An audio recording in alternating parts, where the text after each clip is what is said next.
अस्सलामुअलैकुम, सुबह बखैर, good morning. आप देख रहे हैं रूही एट 10। मैं हूं आपकी होस्ट महाजबीन आबिद। उम्मीद करती हूं कि आप तमाम लोग जो देख रहे हैं, जो सुन रहे हैं, सभी ठीक ठाक होंगे, खैर खैरियत से होंगे। आपका वीकेंड अच्छा गुजरा होगा और अब हो चुका है नए वीक का आगाज। आज मंडे है और अगर हम ये देखें, गौर करें कि जिंदगी कितनी तेजी से गुजरती चली जा रही है। अभी नया साल शुरू हुआ था और फरवरी अपने मिड को पहुंच चुका है।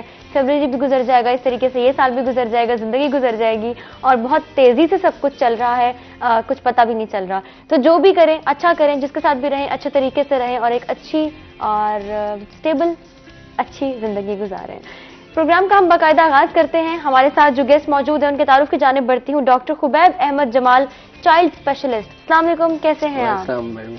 खैरियत से हैं, ठीक ठाक हैं? आप बताइए। मैंने अभी बोला कि जिंदगी बड़ी तेजी से गुजरती चली जा रही है, वक्त का कुछ पता नहीं चलता और जब एक दफा वक्त गुजर गया तो वापस नहीं आ सकता। क्या कहना चाहेंगे इस हवाले से? बिल्कुल, बात तो यही है कि वक्त आगे गुजरता है तो हम पिछले वो देख के आगे की तरफ बढ़ना चाहिए और पिछले के जो कमियां कोताहियां या खामियां हैं या कुछ हमारी वो कुछ डेफिशिएंसीज रह गई हैं उसको अगले ही उसमें जो है ना वो फुलफिल करने के लिए जो है ना अच्छे अंदाज से जो है ना वो करना चाहिए।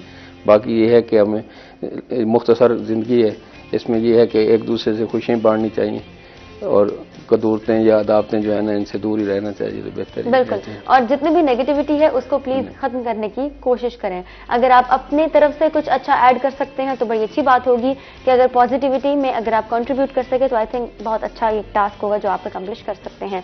हमारे साथ दूसरे गेस्ट जो मौजूद हैं, Amar Ali, once again fitness trainer हमारे साथ एक दफा फिर से मौजूद है, बिकॉज जब तक हम फिटनेस की बात नहीं करते तो दिन काम आगाज नहीं कर सकते। अस्सलाम वालेकुम अमर, कैसे हैं आप? वालेकुम सलाम, अल्हम्दुलिल्लाह। Welcome to the show, how are you?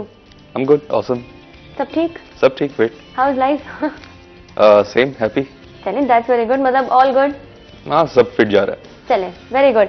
Programme का बाकायदा आगाज करेंगे। जो गुफ्तगू आज हमने करनी है उसको शुरू करेंगे, लेकिन पहले बढ़ते हैं अपने सेगमेंट की जानिब। आज नेकी की बात देखते हैं कि हमारे रिलीजियस स्कॉलर आज हमें नेकी की कौन सी नई बात बताने जा रहे हैं। नहमदुहु व नुसल्ली अला रसूलिहिल करीम, अम्मा बाद। मेरे दोस्तों, बुजुर्गों, भाइयों, मेरी बहनों, रसूल अकरम सल्लल्लाहु अलैहि व आलिहि वसल्लम ने फरमाया, पांचवा वो शख्स जिसे क़यामत के दिन अल्लाह के अर्श का साया नसीब होगा वो खुश नसीब इंसान है, ज़करल्लाह खालियन फ़फ़ाज़त आइनाहु, जो अल्लाह को इस तरह याद करता हो कि उसकी आँखों से आंसू जारी हो जाते हो। मेरे भाइयों, आज हम दुनिया वालों के सामने तो रोते हैं, ज़रा सी मुसीबत आ जाए जहाँ रोना चाहिए वहाँ नहीं रोते। मेरे भाइयों, थोड़ा वक्त रोज़ाना निकाला करो अल्लाह की याद में और इस तरह अल्लाह को याद किया करो, आपकी आँखों से आंसू भी जारी हो जाएंगे। इसकी वजह से अल्लाह आपको क़यामत के दिन अपने अर्श का साया नसीब फरमाएगा। अल्लाह मुझे भी आपको भी जिक्र करने की तौफीक अता फरमाए। व आखिर दावाना अल्हम्दुलिल्लाहि रब्बिल आलमीन। आमीन। प्रोग्राम का आगाज करते हुए, वैसे मंडे जब भी आता है तो थोड़ा सा अनोइंग होता है और उठना मुश्किल होता है, बात करना मुश्किल होता है, बिकॉज वीकेंड अभी अभी गुजरा है और मुकम्मल तरीके से रेस्ट किया है, तो अब आंख खुलने में और बात करने में और नॉर्मल ट्रैक पर वापस आने में थोड़ा टाइम लग रहा है, लेकिन ट्रैक पर भी वापस आ जाएंगे। सबसे इंपॉर्टेंट बात, अपनी सेहत का ख्याल रखना है। अपना ख्याल रख सकेंगे तो अपनों का ख्याल रखने के काबिल होंगे। अपना ढेर सारा ख्याल रखें, मुख्तलिफ बीमारियों से अपने आप को बचाएं, खासकर अपने बच्चों को बचाएं। और इसीलिए हमारे साथ मौजूद है डॉक्टर खुबैब अहमद जमाल, जो कि चाइल्ड स्पेशलिस्ट हैं।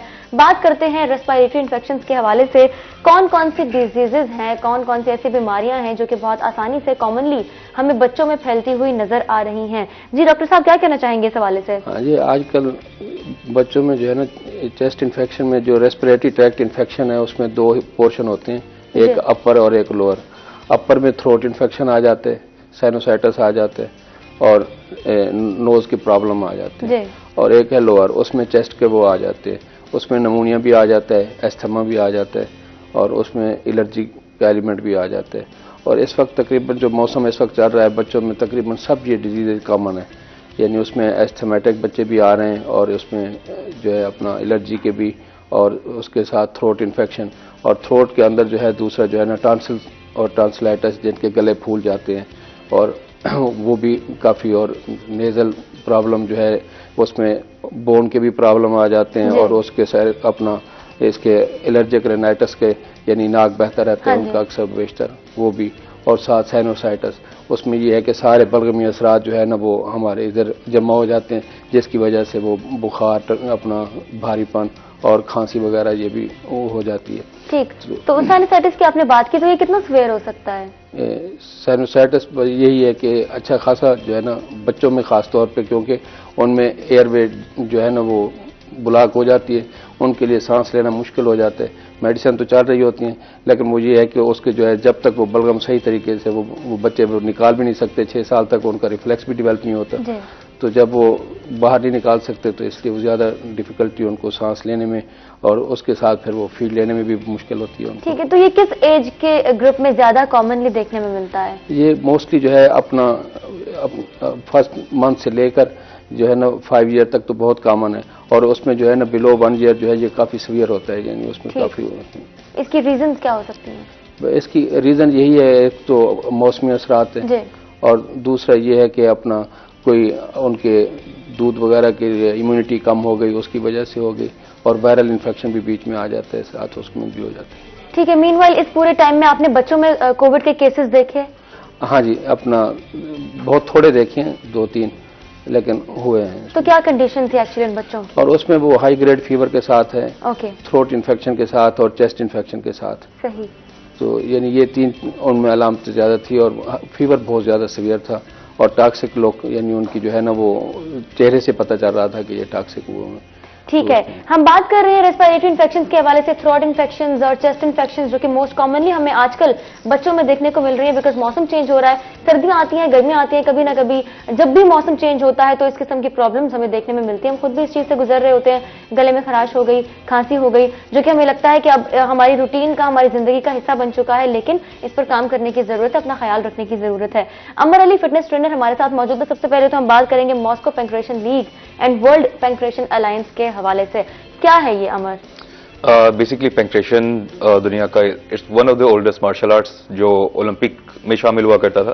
सही। और ग्रेजुअली अभी थोड़ा सा ब्रूटल है, तो अभी 26 या इसके बाद ओलंपिक्स में दोबारा से ये शामिल किया जाएगा। और ये जो लीग है मॉस्को पैंक्रेशन लीग, ये क्या प्रमोट कर रहे हैं, ये पूरी दुनिया से इक्वल अपॉर्चुनिटी पे एथलीट्स को प्रमोट कर रहे हैं। अभी क्या चल रहा है, अभी कुछ बड़ी लीग्स हैं MMA की, मिक्स मार्शल आर्ट्स की, जो एथलीट्स को अच्छा पे करते हैं, एथलीट्स को मैच देते हैं, मींस के कैरियर अपॉर्चुनिटी देते हैं, बट वहां पे कहीं ना कहीं कुछ ना कुछ पॉलिटिकल एजेंडाज भी चल रहे हैं कि उन्होंने सिर्फ अपनी पसंद के लोगों को उठाना है, या मींस के जिनके साथ उनके कुछ बेहतर रिलेशंस हैं उन लोगों को। सही। वर्ल्ड पैंक्रेशन अलायंस का जो काम है, ये जो इनका एजेंडा है वो ये है कि आप रिगार्डलेस ऑफ योर रिलीजन, आपकी जो भी एथनिसिटी है उसको बिल्कुल साइड पे रख के आपने तमाम एथलीट्स को इक्वल अपॉर्चुनिटी देनी है। अब जो अच्छा परफॉर्म कर सकता है, जो अच्छा फाइट कर सकता है, या जो मेहनत करता है, उसके पास स्पॉन्सर्स हैं या नहीं हैं, उसके पास इक्विपमेंट है, या मीन्स कि जो भी लवाजमात आपको चाहिए, अगर वो चीजें नहीं भी दस्तियाब वो उसको प्रोवाइड की जाएंगी, उसको फाइट की भी इक्वल एक अपॉर्चुनिटी दी जाएगी, और उसको एक चांस दिया जाएगा कि वो खुद को इंटरनेशनल फोरम पे जाके डिफेंड कर सके, खुद को पोर्ट्रे कर सके। अगर वो टाइटल होल्डर है तो अपने टाइटल को डिफेंड, मीन्स अपनी स्किल को डिफेंड कर सके। तो अभी रिसेंटली मीन्स के पाकिस्तान ने ज्वाइन किया है पैंक्रेशन अलायंस को, और इस वक्त ऑफिशियल जो रिप्रेजेंटेटिव हूँ मैं हूँ, और जो कंप्लीट है, थैंक यू। और UBS इसको हम बोल रहे हैं, uncompromising battle for survival. Okay, means तमाम एथलीट्स को सॉर्ट ऑफ एक, ऑब्वियसली वो एक सर्वाइवल मोड पे पहले से मौजूद हैं, जब उन्हें अपॉर्चुनिटी नहीं मिल रही और वो चाहते हैं कि वो खुद को जाके पोर्ट्रे करें, कहीं पे खुद को रिप्रेजेंट करें, इवन कंट्री को रिप्रेजेंट करें, तो लाइक वो एक सर्वाइवल मोड ऑलरेडी मौजूद है। हम उसको सिर्फ उस एक लेवल पे लेके जा रहे हैं कि like it's gonna be uncompromising, खुद को शो ऑफ करें, खुद को पोर्ट्रे करें, और अपने मुल्क के लिए, अपने लिए कुछ भी कर सकते हैं तो वो करें। तो कितनी जिम्मेदारी के साथ अभी आप काम कर रहे हैं? अभी हमने एक्टिवली, क्योंकि ये बिल्कुल अभी रिसेंटली हम बहुत टाइम से इसके लिए कोशिश कर रहे थे, और कुछ लीगल रीजंस और कुछ और जो आपके लोकल रीजन चल रहे होते हैं उनकी वजह से ही लाइक पाकिस्तान को नहीं नोटिस किया जा रहा था, नहीं मौका दिया जा रहा था। बट हमने कुछ चीज़ों को थोड़ा प्रॉपर किया, थ्रू प्रॉपर चैनल उन लोगों को टच किया, जितनी उनकी रिक्वायरमेंट थी वो तमाम कंप्लीट की और प्लस जो हमारा बैकग्राउंड है वो भी उसमें काफ़ी उसने हेल्प आउट किया। तो अभी 1 हफ्ता हुआ है बाकायदा डॉक्यूमेंट्स साइन किए हुए Okay. और इस 1 हफ्ते में हम 2 इवेंट भी खेल चुके हैं। एक इवेंट हमने मुल्तान में किया है और एक इवेंट लाहौर में हुआ है। नाइस, तो मतलब we are on the track. बिल्कुल, we are on the track और रोड हाई है। अच्छा, व्हाट डू यू थिंक इससे पाकिस्तान को किस तरीके से बेनिफिट मिलने वाला है? बेसिकली पाकिस्तान को तो इससे इस तरह से बेनिफिट मिलेगा। ऑब्वियसली अगर आपका कोई एथलीट रिप्रेजेंट करता है आपको, एक बंदा 20 या 22 करोड़ को रिप्रेजेंट कर रहा होता है। अब अगर आपकी रिप्रेजेंटेशन होती है तो it means that your life अब जिंदा है। अगर आपकी रिप्रेजेंटेशन नहीं है, लाइक आप मिसाल ले लें, पाकिस्तान ओलंपिक्स, कितने ओलंपिक स्पोर्ट्स में पाकिस्तान जाके मींस के compete करता है। अगर आप नहीं compete कर रहे, it means your nation is dead. Yes, exactly. 22 crore लोगों में कोई एक एथलीट आप ऐसा प्रोड्यूस नहीं कर सकते जो बगैर कोटे के खुद जाके ओलंपिक में शामिल हो सके। तो आप कहां पे अपने आप को रिप्रेजेंट करेंगे? वो जो मुल्क जिनकी टोटल आबादी 40 से 50 लाख है, उनके 200-250 एथलीट पार्टिसिपेट कर रहे थे। पाकिस्तान की 20-22 करोड़ आबादी है, यहां से 5-6-7 लोग होते हैं जो कंपटीशन में जाते हैं और उनमें से भी 3-4 वो होते हैं जो कोटा सिस्टम पे जाते हैं। बिल्कुल सही। तो मीन्स कि आप देख लें कि बाकी दुनिया आपको किस नजर से देखेगी। अब अगर आपके एथलीट्स को, और ये ऐसा नहीं कि पाकिस्तान में एथलीट नहीं है, मेहनती लोग नहीं है, ये टैलेंट नहीं है, यहाँ पे ज्यादा ताकतवर लोग हैं, यहाँ ज्यादा मेहनती लोग हैं, ज्यादा बेहतर स्किल्ड लोग हैं। सिर्फ उनके पास वो मौके या वो क्या बोलेंगे लवाजमात जो ट्रेनिंग या खुद को प्रमोट करने के लिए जरूरी है, वो चीजें उनके पास मौजूद नहीं है। तो अगर आप उन्हें वो प्रोवाइड कर दें, वो आपकी कंट्री को रिप्रेजेंट करें, तो ऑब्वियसली पाकिस्तान दुनिया के स्पोर्ट्स के स्टेज पे एक प्रोमिनेंट फिगर के तौर पे होगा। आपके पास पुराने नाम होंगे 80s में, 90s में, जिन्होंने पाकिस्तान को प्रमोट किया। आफ्टर 2000 आपके पास कोई इतने बड़े नाम नहीं है। मींस कि आप बिल्कुल एक डाउनफॉल रहा है स्पोर्ट्स का। तो अगर आप एथलीट्स को पॉलिटिक्स से साइड पे ले जाएं और उन्हें एक इक्वल अपॉर्चुनिटी प्रोवाइड कर सकें, वो आपकी कंट्री को रिप्रेजेंट करें, उनका फायदा क्या, उनका कैरियर डेवलप हो रहा है। बड़ी लीग्स जो इंटरनेशनल लीग्स वो अच्छा पे करती, और एमएमए जो है ये मींस के जस्ट स्पोर्ट नहीं है, ये आपका कैरियर है। आपको एक मैच के 1000, 2000, 5000 डॉलर मिल जाते हैं। इवन दुनिया में ऐसे एथलीट्स भी हैं जो 10-10 लाख डॉलर ले रहे हैं एक मैच के। तो अगर आपका कोई एथलीट उस लेवल पे चला जाता है तो ऑब्वियसली पाकिस्तान को भी रिप्रेजेंट कर रहा है, अपना भी कैरियर सेट कर रहा है। और अगर एक की बजाय आपके 50, 100, 1000 एथलीट्स जाते हैं, तो आप देख लें कि वो पाकिस्तान मीन कि आपकी कंट्री के लिए कितना फायदेमंद साबित हो सकते हैं। तो इस अलायंस में शमूलियत का हमें या एथलीट्स को ये फायदा है कि पाकिस्तान को वो एक अपॉर्चुनिटी मिल रही है जो इससे पहले पाकिस्तान के पास थी बट कोई अवेल नहीं कर रहा था। बिल्कुल सही। Due to their certain personal agendas, their political scenarios. तो हम उस चीज से थोड़ा ऊपर उठ के, और हमने ना कुछ पर्सनल एजेंडा रखा है, हमने ना तो पॉलिटिक्स में देखा है। हमें अगर कोई सपोर्ट कर रहा है तो ठीक है, नहीं कर रहा तो हमें उसकी जरूरत नहीं, हम अपने एंड पे खुद जाके कर रहे हैं। हमारा बेसिक मोटो ये है कि जो एथलीट्स हैं उन्हें इस टाइप का एक फोरम, एक मौका मुहैया किया जाए कि एटलीस्ट वो लेटर एजेस में जाके रिग्रेट ना करें। जैसे आपको बहुत से एथलीट्स इस तरह मिलते होंगे जो कहेंगे कि अच्छा हम बहुत अच्छे थे, नेशनल खेला, ये किया वो किया, लेकिन हम कुछ कर नहीं सके क्योंकि किसी ने प्रमोट नहीं किया। हम ये नहीं चाह रहे कि कोई आज से 20 साल या 30 साल के बाद जाके ये कह सके कि अच्छा पाकिस्तान में किसी ने प्रमोट नहीं किया। मतलब अब अगर वो नहीं कुछ कर पाते तो ये उनका पर्सनल होगा, उनकी अपनी मेहनत या उनकी अपनी कोई कोताही होगी। अदरवाइज हमारी तरफ से एक फेयर चीज होगी कि हम उन्हें पाकिस्तान से बाहर लेके जाएं, प्रमोट करें उन्हें। बिल्कुल सही। ठीक है, इस हवाले से मजीद बात करते हैं। डॉक्टर खुबैब अहमद जमाल साहब हमारे साथ मौजूद हैं। चलते हैं, बात हो रही रेस्पिरेटरी इन्फेक्शंस के हवाले से, और अभी निमोनिया का जिक्र हो रहा था जो कि बहुत कॉमनली हमें देखने में मिलता है, खासकर बिल्कुल छोटे बच्चों में। तो इसकी क्या वजूहात हो सकती हैं? उसमें यही है कि इम्यूनिटी कम है बच्चे की, या कोई भी इन्फेक्शन, निमोनिया बेसिकली खुद एक इन्फेक्टेड डिजीज है जी। तो इन्फेक्शन की वजह से जो है वो अपना इम्यूनिटी कम होने की वजह से उसकी जो है अपना बॉडी स्ट्रेन नहीं कर सकती, तो वो एक इन्फेक्शन डेवलप हो जाता है। जब वो चेस्ट उसकी इन्वॉल्व हो जाती है उसमें जो है ना उसको फिर निमोनिया जो हो जाता है, उसमें फीवर वगैरह, खांसी, जुकाम, ये चीजें जो है ना। ठीक है, तो अर्ली स्टेज पर ही इसको कैसे ट्रीट किया जा सकता है? वो जैसे कफ शुरू होती है, अर्ली जो सिम्टम्स हैं बच्चों में, कफ हुई या टेम्परेचर हुआ, तो पेरेंट्स लेके बच्चे को आ जाते हैं, तो उस वक्त फौरन वो उसी वक्त ट्रीट हो जाता है।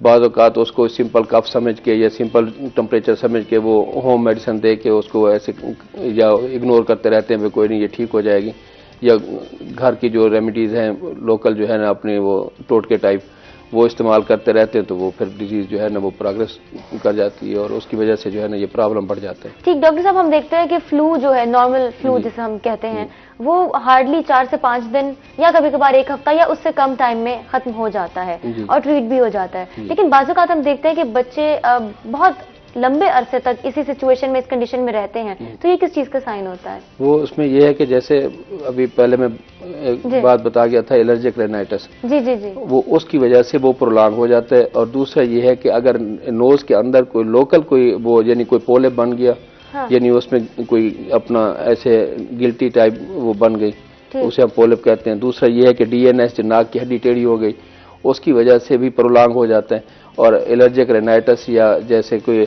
एस्थमा या कोई उसकी एलर्जी का प्रॉब्लम होता है बच्चे में, तो उसकी वजह से भी जब ये होगा फ्लू तो वो भी प्रोलॉन्ग हो जाएगा। ठीक है, एस्थमा की आपने बात की जो कि हर दूसरे बंदे का आजकल प्रॉब्लम है, चाहे वो बच्चा हो चाहे वो बड़े हों, तो इसको कैसे ट्रीट किया जा सकता है? डेली लाइफ आपकी बहुत इससे अफेक्ट होती है, तो आप कैसे अपना ख्याल रखें? उसमें यही है कि जो स्टिमुलस हैं जो अपना है उससे जरा अवॉइड करे, वो दूर रहे। बाकी ये चूंकि ऑटोइम्यून डिजीज है, इसका जो है ना वो उसका फौरी तो नहीं है, अलबत्ता जो साइन सिम्टम है उसको क्योर किया जा सकता है। हाँ जी, उनको कंट्रोल किया जा सकता है। बाकी ये है कि कुछ मेडिसिन अब आ गई हैं जो प्रोलॉन्ग काफी अरसा देनी पड़ती है, जिससे ये है कि लाइफ उसकी बेटर रहती है। ठीक, अब बच्चों का एक्टिव रहना बहुत इंपॉर्टेंट होता है। उन्हें स्कूल भी जाना है, उन्होंने खेलना भी है, ट्यूशन भी जाना है, पढ़ना है, बहुत क्रूशियल स्टेज होता है। तो माँ बाप की क्या जिम्मेदारी है, घर पर बाहर किस तरीके से उनका ख्याल रखा जाए? उनका यही है कि खासतौर पे उनकी जो डाइट है, सबसे अहम चीज जो है वो डाइट का, और उनको बैलेंस डाइट में रखें। और उनके जो बाकी दूसरा ये है कि उनके ड्रेस वगैरह उसका ख्याल करें और मौसमी असरात जो है ना उसका। बाकी ये है कि जैसे आजकल हमारी पॉल्यूशन या उसकी डस्ट वगैरह, ये अब खास इन चीज़ों का जो है ना, इनसे स्टिमुलस जो है ना, जिससे जो है ना वो बच्चे में प्रॉब्लम हो सकते हैं या उसमें कोई इन्फेक्शन वो प्रोड्यूस हो सकता है, तो उसको जो है ना अवॉइड करना चाहिए। बाकी एक अहम चीज़ जो है वो उसमें गवर्नमेंट भी काफ़ी तवज्जो कर रही है उस पर, और इस वक्त तो इवन के नमूनिया की बहुत कास्टली वैक्सीन है, वो अब शेड्यूल में अवेलेबल है। यानी अब जो EPI शेड्यूल है गवर्नमेंट का, उसके अंदर वो शामिल हो गई है। तकरीबन कोई एक डोज वो 6,500-7 हज़ार रुपए की है और 3 डोजें लगती हैं बच्चे को, वो फ्री दे रही है गवर्नमेंट। लेकिन वो हमारी जो है अवाम वो लगवाने को भी तैयार नहीं है मोस्टली। क्यों लगवाने को तैयार नहीं है? बस वो उनके वो यही देसी टोटके और वो अजीब से खदशात और कंसेप्ट अजीब से हैं कि पता नहीं ये क्या कर रहे हैं। तो वो तो कोविड वैक्सीन के हवाले से भी हैं। तो इसलिए क्या समझते हैं आप, कैसे अवेयरनेस क्रिएट की जाए? तो उसमें यही है कि प्रॉपर जो वैक्सीन है वो बच्चों को जो है ना खास तौर पे खासी डिजीजेस से जो है ना प्रोटेक्ट किया जा सकता है, उनसे बचा जा सकता है कि इन द लॉन्ग रन जो है ना इन चीज़ों से। बाकी ये है कि अवेयरनेस यही है कि जैसे अब हमारे पास आते हैं पेरेंट्स, हम उनको एजुकेट करते हैं, उनको बताते हैं, समझाते हैं।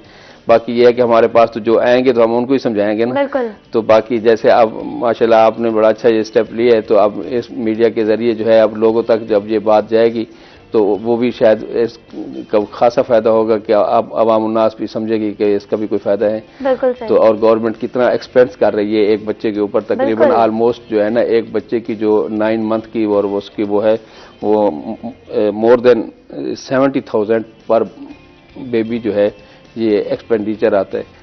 और इस तरह और अच्छी फैमिली जो है वो अपना प्राइवेट लगवाती हैं ये चीजें, वो खुद अपनी जेब से स्पेंड करती हैं। बाकी गवर्नमेंट के हर घर में जाता है वैक्सीनेटर, वो दरवाजे नहीं खोलते, ऐसा भी होता है। बिल्कुल ऐसा भी होता है, इस हवाले से भी बात करेंगे। हमारे साथ कॉलर मौजूद हैं अल्ताफ मियां वाली से। अस्सलाम वालेकुम, कैसे हैं आप? अस्सलाम वालेकुम जी मैडम, खैरियत से? कुछ पूछना चाहेंगे, कुछ कहना चाहेंगे?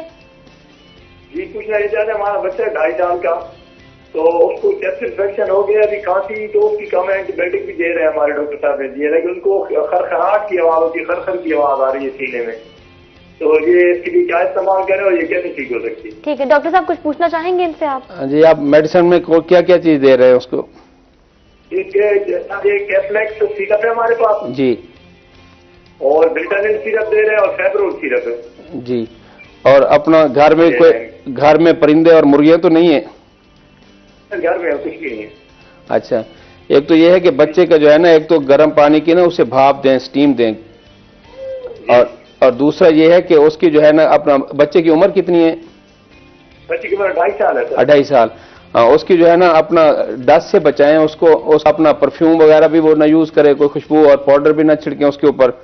और दूसरा ये है कि जैसे घर में डस्टिंग झाड़ू वगैरह दिया जाता है तो उसको साइड पे करें, और उसके साथ जो है ना एक अपना इसका नेबुलाइज कर रहे हैं उसको, भाप नेबुलाइजर वाली नेबुलाइज कर रहे हैं जी। हाँ जी, वो उसको वो करें। और साथ जो है ना अपना मंटिलो कास्ट माइटिका या अपना मॉन्टीगैट वगैरह कोई इस तरह की कोई साशे वगैरह पूड़ियां दे रहे हैं पैकेट? नहीं सर, ये तो नहीं दे रहे। हाँ ये और गर्म पानी क्या होगी सर? ये अपना ये माइटी का 4 mg वाला जो है ना साशे, वो जो है ना एक रोजाना रात को दे दिया करें जब सुलाने लगे बच्चे को। और दूसरा हाँ जी, पानी के साथ भी दे सकते हैं, वैसे डायरेक्ट मुंह में डाल दें, ऊपर से पानी पिला दें या दूध पिला दें, या 1 चम्मच दूध में डाल के दे दें। जी सर, और ये कितने दिन तक देना है सर? ये अभी इसको दे दें, अपना 1 माह तक दे दें। ठीक है जी अल्ताफ साहब, बहुत शुक्रिया मियां वाली से आप हमारे साथ मौजूद थे। बात हो रही है बच्चों में चेस्ट इन्फेक्शन के बढ़ते केसेस के हवाले से। गुफ्तगू को जारी रखेंगे, लेकिन एक छोटे से ब्रेक के बाद कहीं मत जाइएगा, हमारे साथ रहिएगा।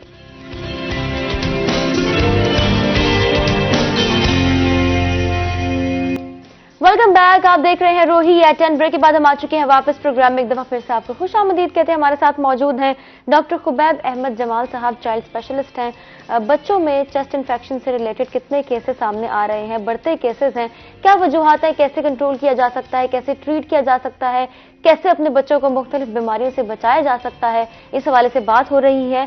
अमर अली हमारे साथ मौजूद है, फिटनेस ट्रेनर हैं। अभी बात हो रही थी Moscow Pankration League and World Pankration Alliance के हवाले से, कैसे पाकिस्तान को इससे फायदा हासिल हो सकता है, पाकिस्तानी एथलीट्स को कितना फायदा हो सकता है, इस हवाले से बात हो रही थी। वैसे अमर, आजकल स्कूल्स में और मुख्तलिफ कॉलेजेस में, यूनिवर्सिटीज में स्पोर्ट्स डेज चल रहे हैं, स्पोर्ट्स गाला चल रहे हैं। व्हाट डू यू थिंक, कैसे इंप्रूवमेंट लाई जा सकती है, बेहतर कैसे किया जा सकता है इसको? देखिए, एक सिंपल चीज है, कंटिन्यूटी और कंसिस्टेंसी। स्कूल्स में अनफॉर्चुनेटली क्या चल रहा है कि स्पोर्ट्स डेज या स्पोर्ट्स गालाज 1 साल 2 साल के गैप के साथ, या कुछ स्कूल हर साल कर रहे हैं, बट वो एक शॉर्ट टर्म पीरियड होता है जिस दौरान उन्होंने एक एक्टिविटी ऐड कर ली, कुछ दिन का, 3 दिन का चल रहा है, हफ्ते का चल रहा है, 1 दिन का चल रहा है। अब उस 1 दिन में आप पूरे साल की जो कसर है उसको नहीं निकाल सकते। बिल्कुल सही। आपको क्या करना है, आप वो 1 दिन छोड़ दें, आप हफ्ता छोड़ दें, आप करें ना, कोई इवेंट ना करें ईयरली, लेकिन आप जो रेगुलर रूटीन में उनकी जो ट्रेनिंग या जो उनकी गेम्स है उनको ऐड करें। मींस कि डेली बच्चों को कुछ ना कुछ मौका मिलना चाहिए, apart from there free time, recess वगैरह के, उनके इस तरह के लेसन होने चाहिए। एक लेसन वो होना चाहिए जिसमें वो उन्हें कुछ सिखाया जाए, एक वो होना चाहिए जिसमें वो अपनी मर्जी से खेलें। ये चीज अगर आप रेगुलर शामिल कर लें तो आप स्टार्ट से ही उन्हें एक अच्छे एक ग्रोथ पैटर्न की तरफ लेके जाएंगे। बट अगर आप ये चीजें नहीं कर रहे और आप सिर्फ फॉर्मेलिटी पूरी करने के लिए साल के एंड में इस तरह के इवेंट्स कर रहे हैं, एक्टिविटीज कर रहे हैं, तो वो आपकी प्रमोशन के लिए हो सकती है, वो बच्चों के लिए किसी तरह भी फायदेमंद नहीं है। ठीक है, स्पोर्ट्स की इंपॉर्टेंस पे बात कर लेते हैं, because we are always talking about it but we fail to implement somehow somewhere.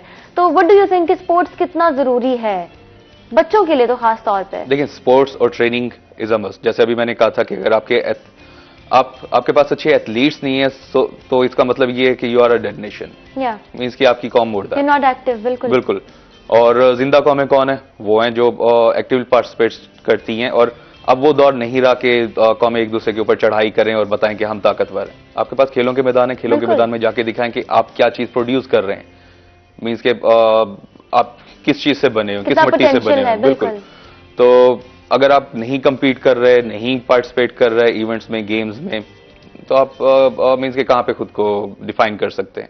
कौन आपकी इज्जत करेगा या कौन आपको मानेगा कि ओके अच्छा, इन लोगों से हमें पंगा नहीं करना। आप क्यों यूएसए से या जो वेल डेवलप्ड कंट्रीज हैं उनसे घबराते हैं? यानी this is how you compete. बिल्कुल। ये रीजन नहीं है कि वो बहुत ज्यादा अमीर हैं या बहुत ज्यादा उनके पास वसाइल हैं, रीजन ये है कि उनकी कौम जिंदा है। आपको हर मैदान में उनके लोग आगे बढ़ते हुए नजर आएंगे।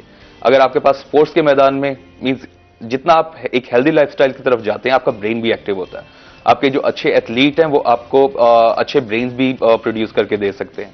एक हेल्दी बच्चा ही ज़हीन बच्चा होता है। ठीक है, जो बच्चा हेल्दी नहीं है वो ज़हीन नहीं हो सकता और ना वो कोई बहुत ज्यादा पोटेंशियल ब्रेन उसका रहेगा। तो आप देख लें कि वो कौमें जिनके मैदान भरे हुए हैं, वहां से आपको नोबेल प्राइज विनर्स भी आपको मिल रहे हैं। वहां पे दुनिया में सबसे ज्यादा पेटेंट्स भी हो रहे हैं। पाकिस्तान की आप हिस्ट्री निकाल के देख लें, पिछले 10 साल में कितने पेटेंट हुए हैं या कितने साइंटिस्ट ने पाकिस्तान में कुछ किया है। अनफॉर्चुनेटली फिर यहाँ का एजुकेशन सिस्टम भी इस तरह से हो चुका है कि वो आपको रट्टे की तरफ लेके जाता है, आपको कुछ इनोवेशन की तरफ नहीं लेके जाता। और बाकी जो कबाड़ा किया वो आपने अपने मैदान खत्म करके किया हुआ है। आपके पास कोई पॉलिसीज नहीं है। इस वक्त पाकिस्तान ओलंपिक कमेटी जो है, ओलंपिक काउंसिल और जो स्पोर्ट्स बोर्ड है, इनके आपस में क्लैश चल रहे हैं। वो उनकी बात नहीं मानते, वो उनकी बात नहीं मानते। रगड़ा किनको लग रहा है, ये नुकसान किनको हो रहा है? एथलीट का हो रहा है। बिल्कुल, अवाम को। बिल्कुल। तो अभी जो हमारा पाकिस्तान का वर्ल्ड पेंक्रेशन अलायंस के साथ जो एक इल्हाक है, ये पाकिस्तान के जो एमएमए के फैंस हैं उनके लिए एक खुशखबरी है। बिल्कुल। हमारी बिल्कुल एक कोशिश है कि अगर हम मींस कि हमें मौका मिले हम बाकी स्पोर्ट्स को भी इस तरह से प्रमोट करें, बट अभी जो हमारा डोमेन है हम उसमें वर्क कर रहे हैं। तो एमएमए फैंस के लिए इस तरह से खुशखबरी कि अब उन्हें पॉलिटिक्स या इन चीजों पे फोकस नहीं करना, उन्हें सिर्फ अपनी ट्रेनिंग पे फोकस करना है। वो यहाँ पे कम्पीट करते हैं। यहाँ से जो एथलीट हम नेशनल लेवल पे प्रोड्यूस करेंगे वो Eurasian games, Europe world championships, European championships और जितने भी इंटरनेशनल इवेंट्स है उसमें पाकिस्तान को नुमाइंदगी भी करेंगे, मींस कि अपना स्किल भी पोर्ट्रे करेंगे और प्लस फ्यूचर में अपने कैरियर को भी सेट कर सकते हैं। तो अभी बहुत से लोग पाकिस्तान में जो चाहते हैं, जो एमएमए को फॉलो कर रहे हैं, बट उन्हें पता नहीं कि मींस कि कैसे इसको ज्वाइन करना है, कैसे मींस कि आगे इसमें अपना कैरियर बनाना है। तो इस चीज को हमने किसी हद तक उनकी जो ये मेहनत है या इस चीज को हमने कम कर दिया है। तो अब उनके पास एक एटलीस्ट एक अपॉर्चुनिटी है जो इससे पहले 10, 15, 20 साल में नहीं थी, कि अब वो खुद को नुमाया तौर पे सामने ला सकते हैं। बट फिर भी मेहनत शर्त होगी, जितनी मेहनत करेंगे, क्योंकि अब उनका मुकाबला सिर्फ पाकिस्तानी एथलीट से नहीं होगा, अब उनका मुकाबला दुनिया के उन लोगों से होगा जो मींस कि ऑलरेडी अपना नाम बना चुके हैं और जो इनसे ज्यादा बेहतर वसाइल रखते हैं, ज्यादा शायद अच्छे हालात या मुवाफिक हालात उनके पास हैं। तो इन लोगों के पास एटलीस्ट ये एक अपॉर्चुनिटी अब आ गई है। बट ये भी मैंने देखा है अपने जो रिसेंट मेरे टूर्स हुए, पाकिस्तान के एथलीट्स ज्यादा स्किल्ड हैं उन लोगों के मुकाबले में। इनके पास वसाइल नहीं है बट ये बेखौफ है। ये एक जो चीज है, ये एक like this is something sparkling, कि ये बेखौफी इन्हें हर तरह की सिचुएशंस को अडॉप्ट करने में हेल्पफुल होती है। मींस कि कोई भी मुकाबला हो रहा है, आराम से गए, लड़े, वापस आ गए। बाकी एथलीट्स अच्छे वसाइल रखने के बावजूद, अब मैं बात कर रहा हूं जैसे यूएसए के एथलीट्स हैं या रशियन कुछ स्टेट्स के एथलीट्स हैं, जिनके पास अच्छे वसाइल हैं, अच्छे मौके हैं, अच्छी डाइट, अच्छी ट्रेनिंग रूटीन है, बट इसके बावजूद मुकाबले का खौफ उनमें मौजूद रहता है। पाकिस्तानियों में एटलीस्ट वो मुकाबले का खौफ नहीं है। तो ये चीज इनके लिए एक फायदेमंद चीज है। और बाकी हम लोग जिस तरह से एफर्ट कर रहे हैं, जो हम अपने हद तक जिस चीज जो भी करते हैं वो हम अपने एंड पे कर रहे हैं। चलिए, that's very good, we appreciate you for this. Doctor Khubaib Ahmad Jamal साहब हमारे साथ मौजूद है, चाइल्ड स्पेशलिस्ट। बात करते हैं टॉन्सिल्स के हवाले से। टॉन्सिल्स एक्चुअली है क्या? बहुत सुनते हैं, बहुत कॉमनली ये चीज देख भी रहे हैं, हर दूसरे बंदे को ये प्रॉब्लम है, हर दूसरे बंदे की जुबान पे ये लफ्ज है कि जी टॉन्सिल्स का प्रॉब्लम है। क्या है ये टॉन्सिल? बेसिकली ये जो है ना, वैसे तो हर आदमी की ही होते हैं पैदाइशी। ये अल्लाह ने एक प्रोटेक्टिव निजाम बनाया हुआ है। गले के अंदर जो है ना, दोनों साइडों पे जो है ना, वो इतने जो है ना, वो बाल नुमा जो है ना वो होते हैं। हाँ जी। और जो नॉर्मल हैं वो बिल्कुल माइन्यूट से होते हैं, उनके ज्यादा साइज नहीं होता। तो जो उनको टॉन्सिल जो है ना, हम डिक्लेयर करते हैं भाई ये टॉन्सिल्स है। टॉन्सिल असल डिजीज का नाम है टॉन्सिलाइटिस। हाँ जी। उसके जब ये टॉन्सिल्स इन्फेक्टेड हो जाते हैं तो वो टॉन्सिलाइटिस ही वो अपना डिजीज बन जाती है। तो उनका एक तो साइज बड़ा होता है उनका, तो दूसरा ये है कि वो उनके इम्यूनिटी की वजह से वो या किसी और वजह से जो है ना, जैसे इन्फेक्शन हुआ या स्टिमुलस मिला, कोई खाने पीने में कोई ऐसी वो हुई, तो उसकी वजह से वो बार बार इन्फेक्शन होता रहता है। तो उसका जो है अपना, कईयों को हफ्ते में 2-2 अटैक हो जाते हैं, कईयों को महीने में 3-3 अटैक हो जाते हैं। वो फिर बार बार जो है वो बच्चा जो है ना, इस चीज़ से जो है ना, वो कभी टेम्परेचर हो गया, कभी खांसी हो गई, कभी उनको जो है ना उसके साथ चेस्ट इन्फेक्शन भी हो जाता है बाद। ठीक, मैं यही पूछने वाले थे कि टॉन्सिलाइटिस से मजीद क्या कॉम्प्लिकेशंस क्रिएट हो सकती हैं? तो वो उसमें ये है कि सबसे अहम जो चीज़ है वो ग्रोथ रिटार्ड हो जाते हैं। हाँ जी, ग्रोथ उनकी स्टंट हो जाती है, वो ग्रोथ सही प्रॉपर नहीं करते, भूख खत्म हो जाती है, यानी हाइट का इशू सामने आता है। हाँ जी, तो अपना भूख नहीं होती है, उनको भूख खत्म हो जाती है। दूसरा ये है कि हर वक्त वो कभी बुखार है, कभी नज़ला है, कभी खांसी, यानी बार बार इन्फेक्शन में ही रहते हैं वो। जब वो बॉडी उनकी इन्फेक्टेड ही रहेगी तो उसके साथ जो है ना, और जो है ना, उसकी जो मजीद ग्रोथ और स्टंट हो जाएगी, परफॉर्मेंस पे भी असर हो जाएगा, उसकी अपना फिजिकल एक्टिविटी भी उसकी जो है ना वो भी स्लो हो जाएंगी। ठीक है, तो इनके रिमूवल का क्या प्रोसेस है? उसमें यह है कि अगर अपना बच्चे की जो है ना एज अगर 2-3 ईयर से अबव है और वो बार बार यानी हफ्ते में 1 या महीने में 3 इन्फेक्शन हो रहे हैं और ग्रोथ भी उसकी स्लो हो गई है, यानी ग्रोथ भी और नहीं है, भूख वगैरह नहीं लग रही, तो फिर उसका सर्जरी करानी पड़ती है, उसको रिमूव कराने पड़ते हैं टॉन्सिल्स को। ठीक, तो उससे क्या इफेक्ट आएगा? उसमें यह है कि कम से कम जो टॉन्सिल्स के रिलेटेड जो प्रॉब्लम है वो खत्म हो जाएंगे उसके, वो यानी उसकी ग्रोथ भी बेहतर हो जाएगी, भूख लगनी शुरू हो जाएगी, ये जो बार बार इन्फेक्शन हो रहा है वो नहीं होगा उसको। ठीक है, अगर टॉन्सिल्स रिमूव होंगे? हाँ जी, टॉन्सिल्स रिमूव होंगे तो इससे आपकी बॉडी पर क्या कोई नेगेटिव इम्पैक्ट होगा? नहीं, उसका कोई नेगेटिव इम्पैक्ट नहीं है। ठीक है, और इसकी सर्जरी का क्या प्रोसीजर होता है? सर्जरी ये है कि ये ENT वाले डॉक्टर साहबान करते हैं, ठीक है। सर्जन, और उसमें ये है कि गले के अंदर से वो उनको जो है ना दोनों को रिमूव कर देते हैं, और कोई इतनी वो बहुत कॉम्प्लिकेटेड सर्जरी भी नहीं है। ठीक है, हमारे साथ कॉलर है मकबूल मेलसी से। अस्सलाम वालेकुम, कैसे हैं आप? कॉल ड्रॉप हो गई, कोई बात नहीं, आप दोबारा कॉल कर सकते हैं। ठीक है, टॉन्सिल्स के रिमूवल के हवाले से बात हो रही है, तो इसका रिकवरी का प्रोसेस, जो प्रोसीजर, वो ड्यूरेशन कितना होता है? After surgery? After surgery 2 to 3 days जो है। ठीक है, हाँ जी, वो उसकी वो हो जाती है। अब टॉन्सिल्स के हवाले से मजीद भी बात करते हैं कि आपकी आवाज पर और ब्रीदिंग का सारा जो प्रोसेस है उस पर कोई इफेक्ट होता है या नहीं, इस पर बात करेंगे, लेकिन एक छोटे से ब्रेक के बाद कहीं मत जाइएगा, हमारे साथ रहिएगा।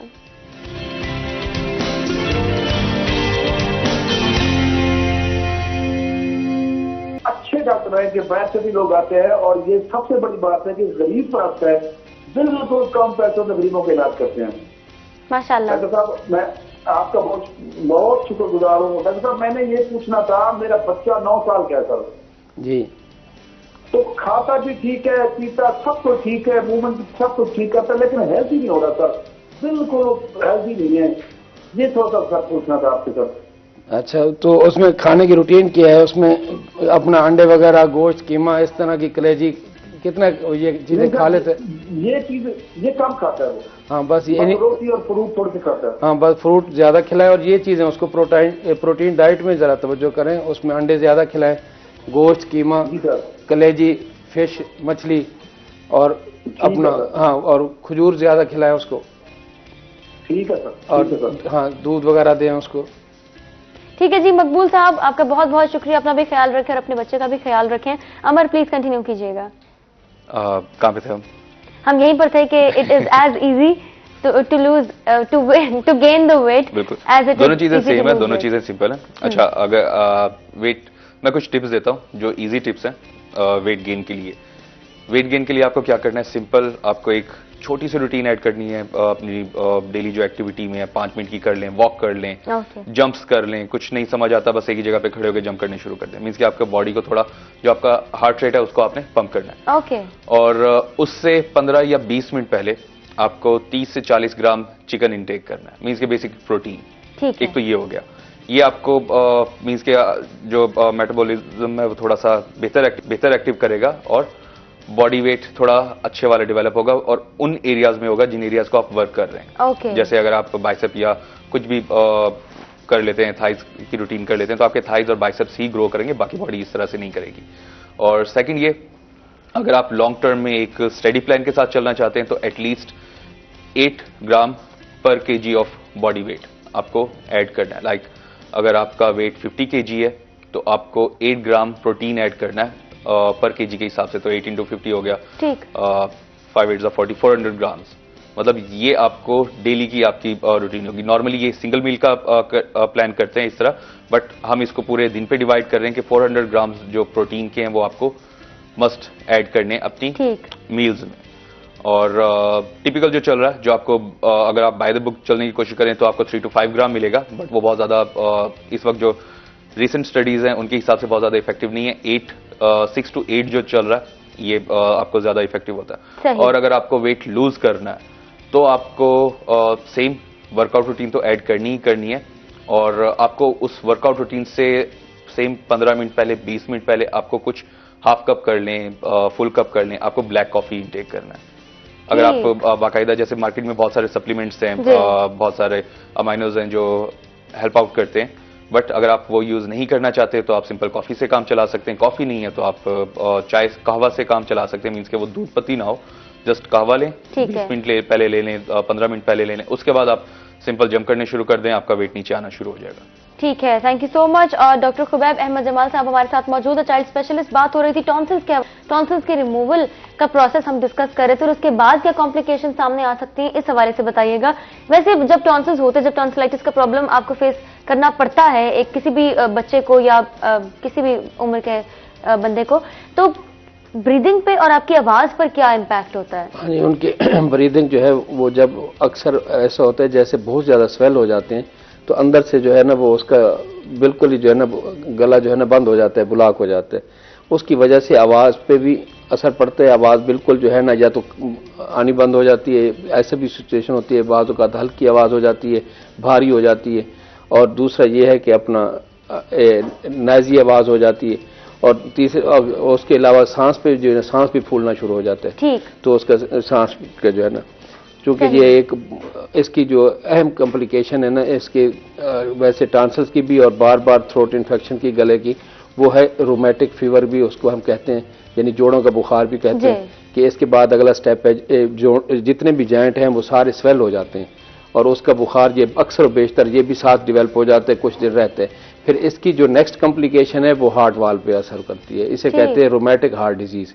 ये बच्चों में खासी जो है ना वो डेवलप, अच्छा उसमें ये है कि गले खराब हुए, उन्होंने 2 दिन की दवाई ली, आराम आ गया, तीसरे दिन दवाई न ली, पूरा कोर्स मुकम्मल ना किया मेडिसिन का, उसकी वजह से फिर ये इन्फेक्शन हुआ, फिर रिपीटेड ऐसे इन्फेक्शन हो रहा है, और वो इसकी वजह से जो है ना ये प्रॉब्लम, ये वैसे कुछ अर्सा पहले तो ये बहुत केसेस थे, और उसमें मल्टी फैक्टोरियल जो है ना प्रॉब्लम, जैसे उसमें खास तौर पे अब जैसे मेल्सी की वो बात हो रही थी, वहाँ जो मैंने शुरू में जाके नोट किया तो वहाँ सीवरेज का प्रॉब्लम था, तो उसकी वजह से इन्फेक्शियस डिजीज बहुत ज़्यादा थी, इन्फेक्शन बहुत ज़्यादा था। ठीक। और ये चीज़ बहुत ज़्यादा उसमें कॉमनली जो है मल्टीपल रीजन, हाँ जी मल्टीपल, यानी एक उसमें ये रीज़न भी इसमें खास तौर पे सफाई सुथराई और उसका खाने पीने के जो डाइट वगैरह का ये सारा, और बाकी ये है कि अब अल्लाह का शुक्र है अब अवेयरनेस भी आती जा रही है पब्लिक में। अब वो ये है कि वो मेडिसिन खास तौर पे जब भी कोई प्रॉब्लम हो तो उसकी जैसे डॉक्टर एडवाइस करे तो उसको पूरा करें, ये नहीं कि पहली डोज में आराम आ गया तो तीसरी डोज ही बंद कर दें, दूसरी भी ना दें। अक्सर ऐसा होता भी है। हाँ जी ऐसा होता है। ठीक है, एक बहुत इंपॉर्टेंट पॉइंट ये है कि आफ्टर द सर्जिकल प्रोसेस अब बच्चे की खुराक कैसी होनी चाहिए, क्या चीजें डाइट में ऐड करें? हाँ जी, उसमें ये है कि उसमें बच्चों में खास तौर पे प्रोटीन डाइट जो है ना बहुत ज्यादा, ठीक, बाकी कार्बोहाइड्रेट्स भी और फैट्स भी उनको चाहिए होते हैं, वो भी लाजमी उनको देने चाहिए। तो अपना नॉर्मल एक्टिविटी के लिए जो है ना उनको सुबह से शाम तक जो है ना अपना, बच्चे जो है आजकल जैसे वेजिटेबल लाइक नहीं करते, वो भी उनका भी आदि करना चाहिए, ख़ास तौर पे बड़े बच्चे जो है ना उनको अपना फ्रेश वेजिटेबल जैसे अपना सलाद की मौसम के मुताबिक होते हैं वो उनको ज़रूर जो है ना खिलाना चाहिए, और फ्रूट भी और फ्रेश जूसेस। ठीक, कुछ बच्चे ऐसे होते हैं जो फल नहीं खा सकते लेकिन जूस पी लेते हैं। हाँ, उनको फ्रेश जूस बना के, नहीं डब्बों वाले नहीं बाजारी जो है ना वो, यानी ये कोई प्रॉब्लम तो नहीं है ना? हाँ नहीं कोई नहीं। ठीक है, और अगर टॉन्सिल्स एक दफा खत्म हो जाते हैं या उन पर कंट्रोल पा लिया जाता है तो रीग्रो का कोई नहीं? उनका रीग्रो का उनका नहीं है, अलबत्ता थ्रोट इन्फेक्शन किसी और रीजन से हो सकता है, ठीक है, लेकिन वो उतना फिर सीवियर नहीं होता।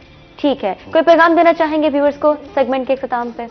हाँ जी, बस यही है कि आजकल तो खास तौर पे जैसे वो चल रहा है तो बच्चों में डाइट का और इब्तिदा में मदर फीड का जी, जो इस वक्त सबसे अहम चीज है कि अक्सर जो है ना वो आजकल जो अपना मदर्स हैं वो चाहती हैं हमारा वेट गेन ना हो जाए, वो इस वजह से वो डाइटिंग में रह जाती हैं, डाइट अपनी कम कर बैठती हैं, दूध कम हो जाता है, बच्चा बेचारा भूखा रहता है, दूसरा टॉप मिल्क लगाना पड़ जाता है। कुछ ये है कि उसमें देहातों में खास तौर पे जो बड़ी अम्माएं वो जो है उनको कहती हैं जी ये ना खाओ, ये ठंडा, ये ना खाओ, ये गर्म, ये ना खाओ, ये बच्चे को अड़ा कर देगा, ये वो माँ की डाइट पहले कम होती है और कम कर देती है, मजीद डिस्टर्ब हो जाती है, जिसकी वजह से दूध कम हो जाता है। और उसका नुकसान ये होता है कि बच्चा जब भूखा रहता है तो ऑटोमेटिकली या फार्मूला मिल्क पे जाते हैं या फिर गाय भैंस के दूध पे जाते हैं, तो उसकी वजह से जो है ना वो फिर प्रॉब्लम जो है ना बच्चे में ज्यादा शुरू हो जाते हैं, तो अक्सर वो बेशतर बीमार रहते हैं, तो इसके लिए ख्याल रखना चाहिए। इस हवाले से भी पूरा एक प्रोग्राम होना चाहिए, वैसे अवेयरनेस बहुत जरूरी है। आपका बहुत शुक्रिया। अमर, क्या पैगाम देना चाहेंगे? सिंपल एक मोटो देना चाहूंगा, नो रिग्रेट्स, मीन्स की लाइफ को इस तरह से गुजारें कि आपको बाद में किसी चीज़ पे पछतावा ना हो, और अब आप इसको जिस मर्जी पहलू से ले लें, मीन्स कि आपकी अभी से आप अपनी सेहत का ख्याल रखेंगे, फ्यूचर में आपको पछतावा नहीं होगा कि यार मैं पहले कर लेता तो प्रॉब्लम्स हो रहे हैं। सेम आपकी अचीवमेंट्स हैं, आपको मीन्स के इस तरह से अपनी रूटीन को लेके चलेंगे, बाद में कभी आप पीछे देख के ये ना कि काश ये कर लेता, काश ये कर चुका होता। So no regrets, no regrets and no guilt.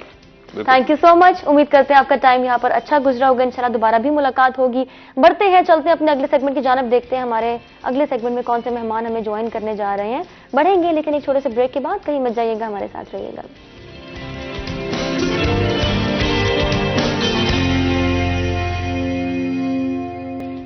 Welcome back. आप देख रहे हैं रोही एट 10। ब्रेक के बाद हम आ चुके हैं वापस। प्रोग्राम के इस हिस्से में आप सबको देखने वालों को खुशामदीद कहते हैं। हमारे साथ मौजूद हैं अमजद बुखारी साहब, सीनियर एडिटर हमारे इदारे के रोही के। अस्सलाम वालेकुम sir, welcome to the show. कैसे हैं आप? जी मैं ठीक हूँ, आप खैरियत से? जी मैं बिल्कुल ठीक। सर, मंडे आपके लिए कितना मुश्किल होता है?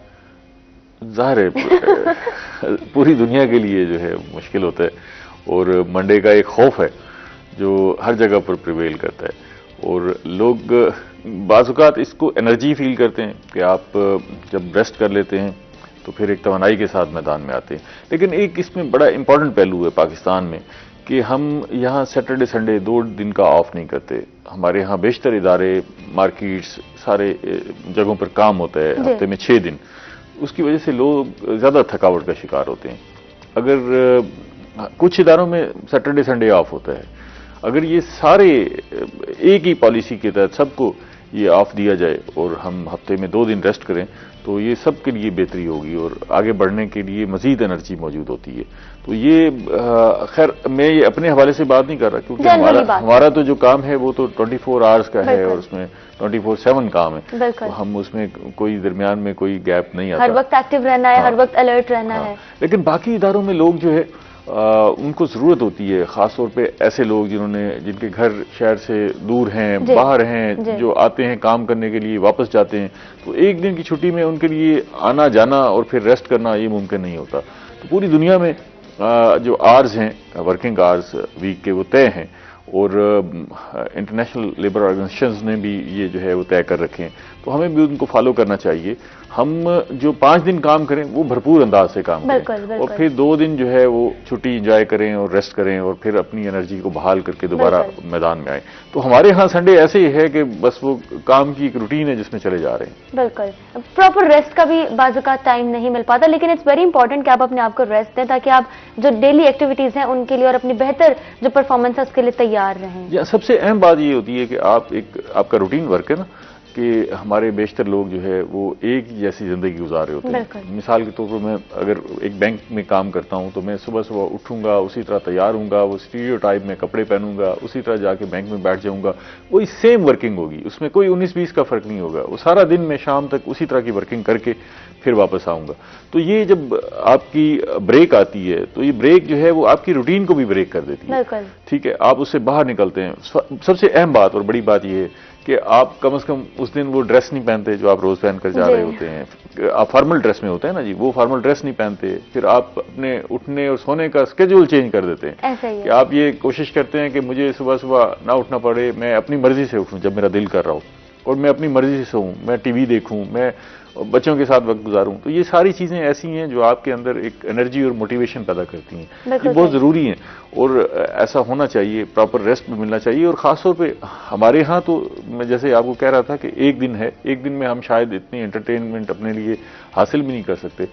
जहाँ 2 डेज ऑफ है तो वो फिर लोग जो है वो विजिट पर भी चले जाते हैं, ट्रिप पर भी चले जाते हैं और उसको भरपूर एंजॉय करते हैं। तो ऐसा होना चाहिए, एक दिन भी है तो उसे भी भरपूर एंजॉय करना चाहिए। 1 डे ट्रिप करने के बाद अपने आप को खुद को टाइम देना इज वेरी इंपॉर्टेंट। जब तक हम अपने आप को टाइम नहीं देंगे, जैसे हम मी टाइम कहते हैं, सेल्फ टाइम कहते हैं, सेल्फ केयर है, सेल्फ लव है, अगर इन कॉन्सेप्ट्स को टाइम नहीं देंगे तो आई डोंट थिंक कि कुछ अच्छा और बेहतर तरीके से हम कुछ भी बेहतर अचीव कर सकेंगे। सर, पहले तो बात कर लेते हैं, नए वीक का हो चुका है आगाज, लेकिन पिछला वीक कैसा रहा, कैसे देखते हैं आप? जनूबी पंजाब सियासी हवाले से क्या अहम मरकज बनता जा रहा है? जी, ये आपने सही इशारा किया, हमें बताया कि जी यहाँ पर जो है पॉलिटिकल एक्टिविटीज जो है वो बहुत ज्यादा बढ़ गई, और ऐसा लगता है कि अब इनमें मजीद इजाफा होगा।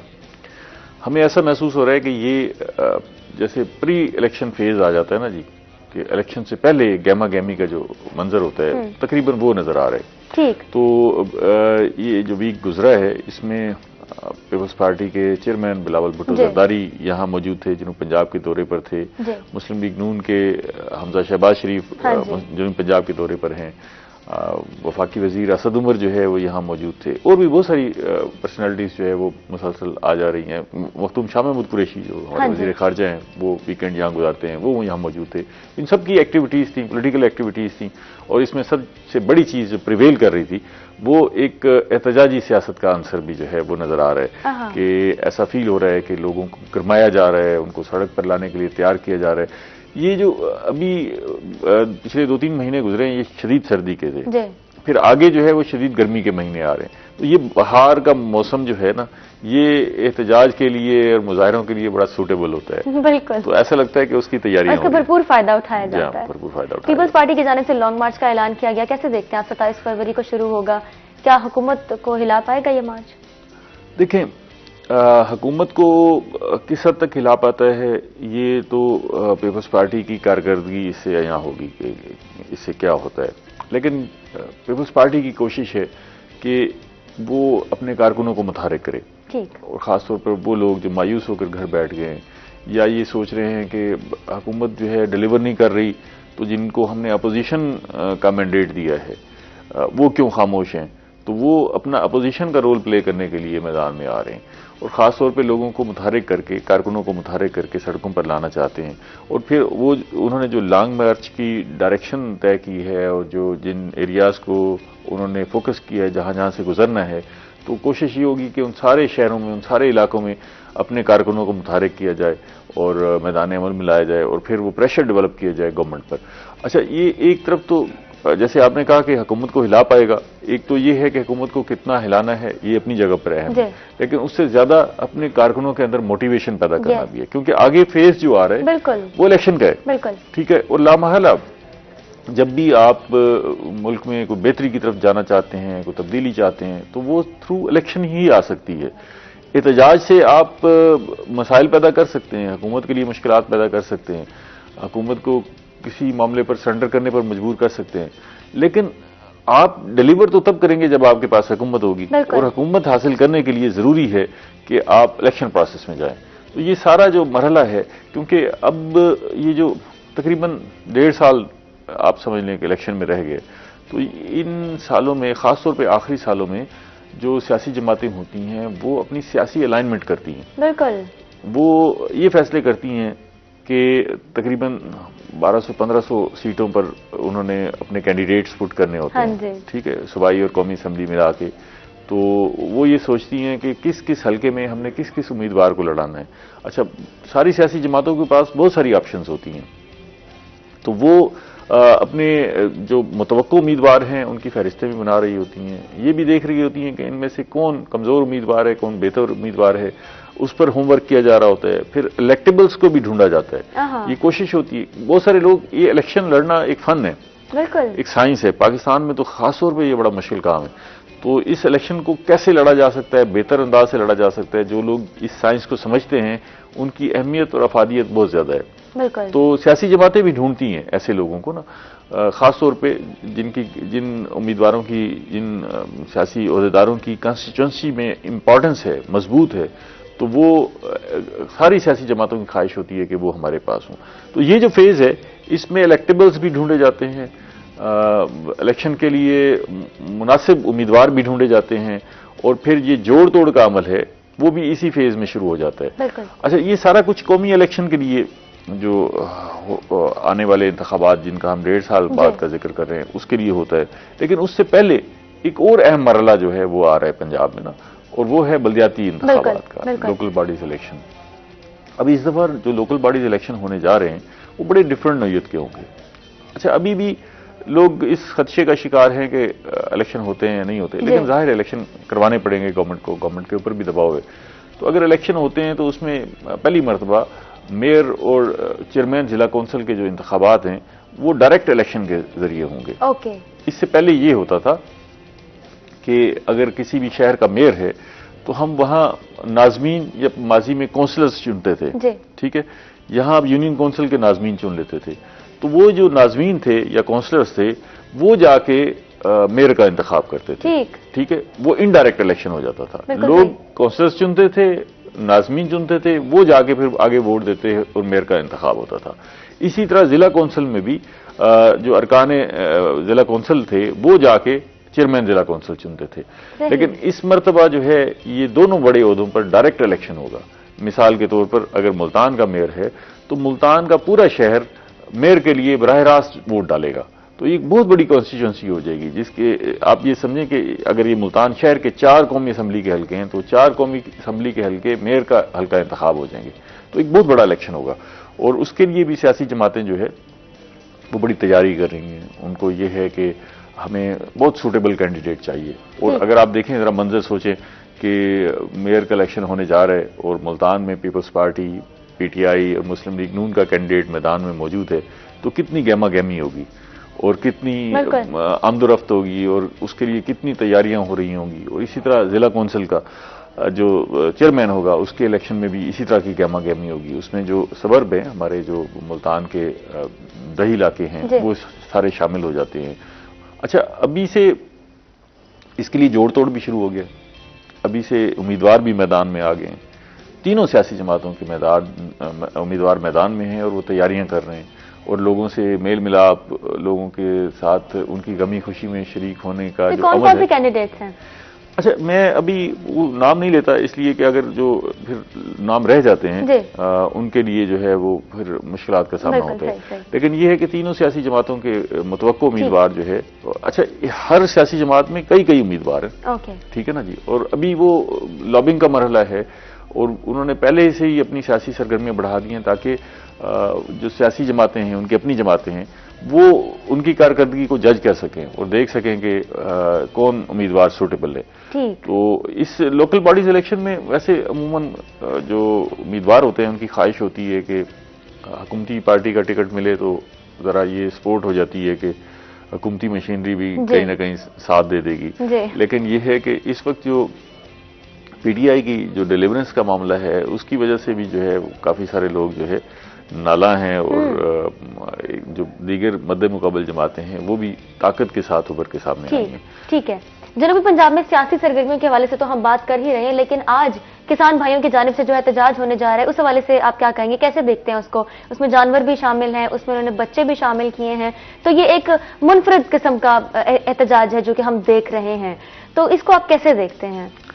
जी बिल्कुल सही कहा आपने। जी हाँ, सही कहा कि आज जो ये एहतजाज हो रहे, काश्तकार मुश्किल हालात का शिकार हैं। वो ये समझते हैं कि हमारी जो ज़रूरी मदाखिल है, जिन्हें हम इनपुट्स कहते हैं, जिसमें आप ये समझ लें कि खाद है, बीज है, ज़रूरी अद्वियात हैं, बिजली के बिल हैं, तवानाई के जो भी बिल हैं, पानी का हसूल है, ये सारी चीज़ें महंगी हो गई हैं, बहुत महंगी हो गई हैं। और ख़ासतौर पे अभी आपने देखा कि खाद का बड़ा बहरान रहा और लोगों को खाद की दस्तियाबी का भी मसला था और कीमतों का भी बहुत बड़ा इशू था। तो ये प्रेशर डेवलप हो गया है काश्तकारों पर कि वो इनपुट्स कैसे खरीदें, उनके माली जो है वो बोझ उन पर पड़ गया है, तो वो उस पर एहतजाज कर रहे हैं। अब काश्तकारों की जो तंजीमें हैं वो सामने आई हैं। मुल्तान में भी काश्तकारों की तंजीम किसान इत्तेहाद है, उसने ये फैसला किया कि वो किसानों को सड़कों पर लेकर आएंगे। माजी में ऐसा होता था, किसान सड़कों पर आते थे और वो मुजाहरा करते थे, एहतजाज करते थे और अपने हकूक की बात करते थे, लेकिन इस मरतबा किसान अपने जानवरों को भी साथ ला रहे हैं। अच्छा, ये बड़ा डिफरेंट सा एहतजाजी मुजाहरा होगा। मेरा ख्याल है शायद दुनिया में ऐसा कम ही मंजर होगा कि जिसमें वो गाय, बैल, भैंसें, बकरियां, मुर्गियां, मछलियां, ऊंट, हाँ, मछलियों के ट्रक भी भर के ला रहे हैं। तो ये बड़ा डिफरेंट सा मुजाहरा होगा और वो ये अलामती है। मतलब ये सारे बेज़बान जानवर हैं, ये अपनी बात खुद नहीं कह सकते। तो ये जो मुजाहरा है वो अलामती होगा कि ये जो जुल्म है, जिसको किसान ये जुल्म कह रहे हैं कि हमारे ऊपर जुल्म हो रहा है और हमारे लिए काश्तकारी और ज़राअत जो है वो महंगा सौदा होता जा रहा है, तो ये कह रहे हैं कि ये हमारे ऊपर जुल्म नहीं है बल्कि इन जानवरों पर भी जुल्म हो रहा है। तो आप मेहरबानी करें कि हमें हमारे हकूक दें और जो ज़रूरी मदाखिल की कीमतें हैं उनको कंट्रोल किया जाए, कम किया जाए।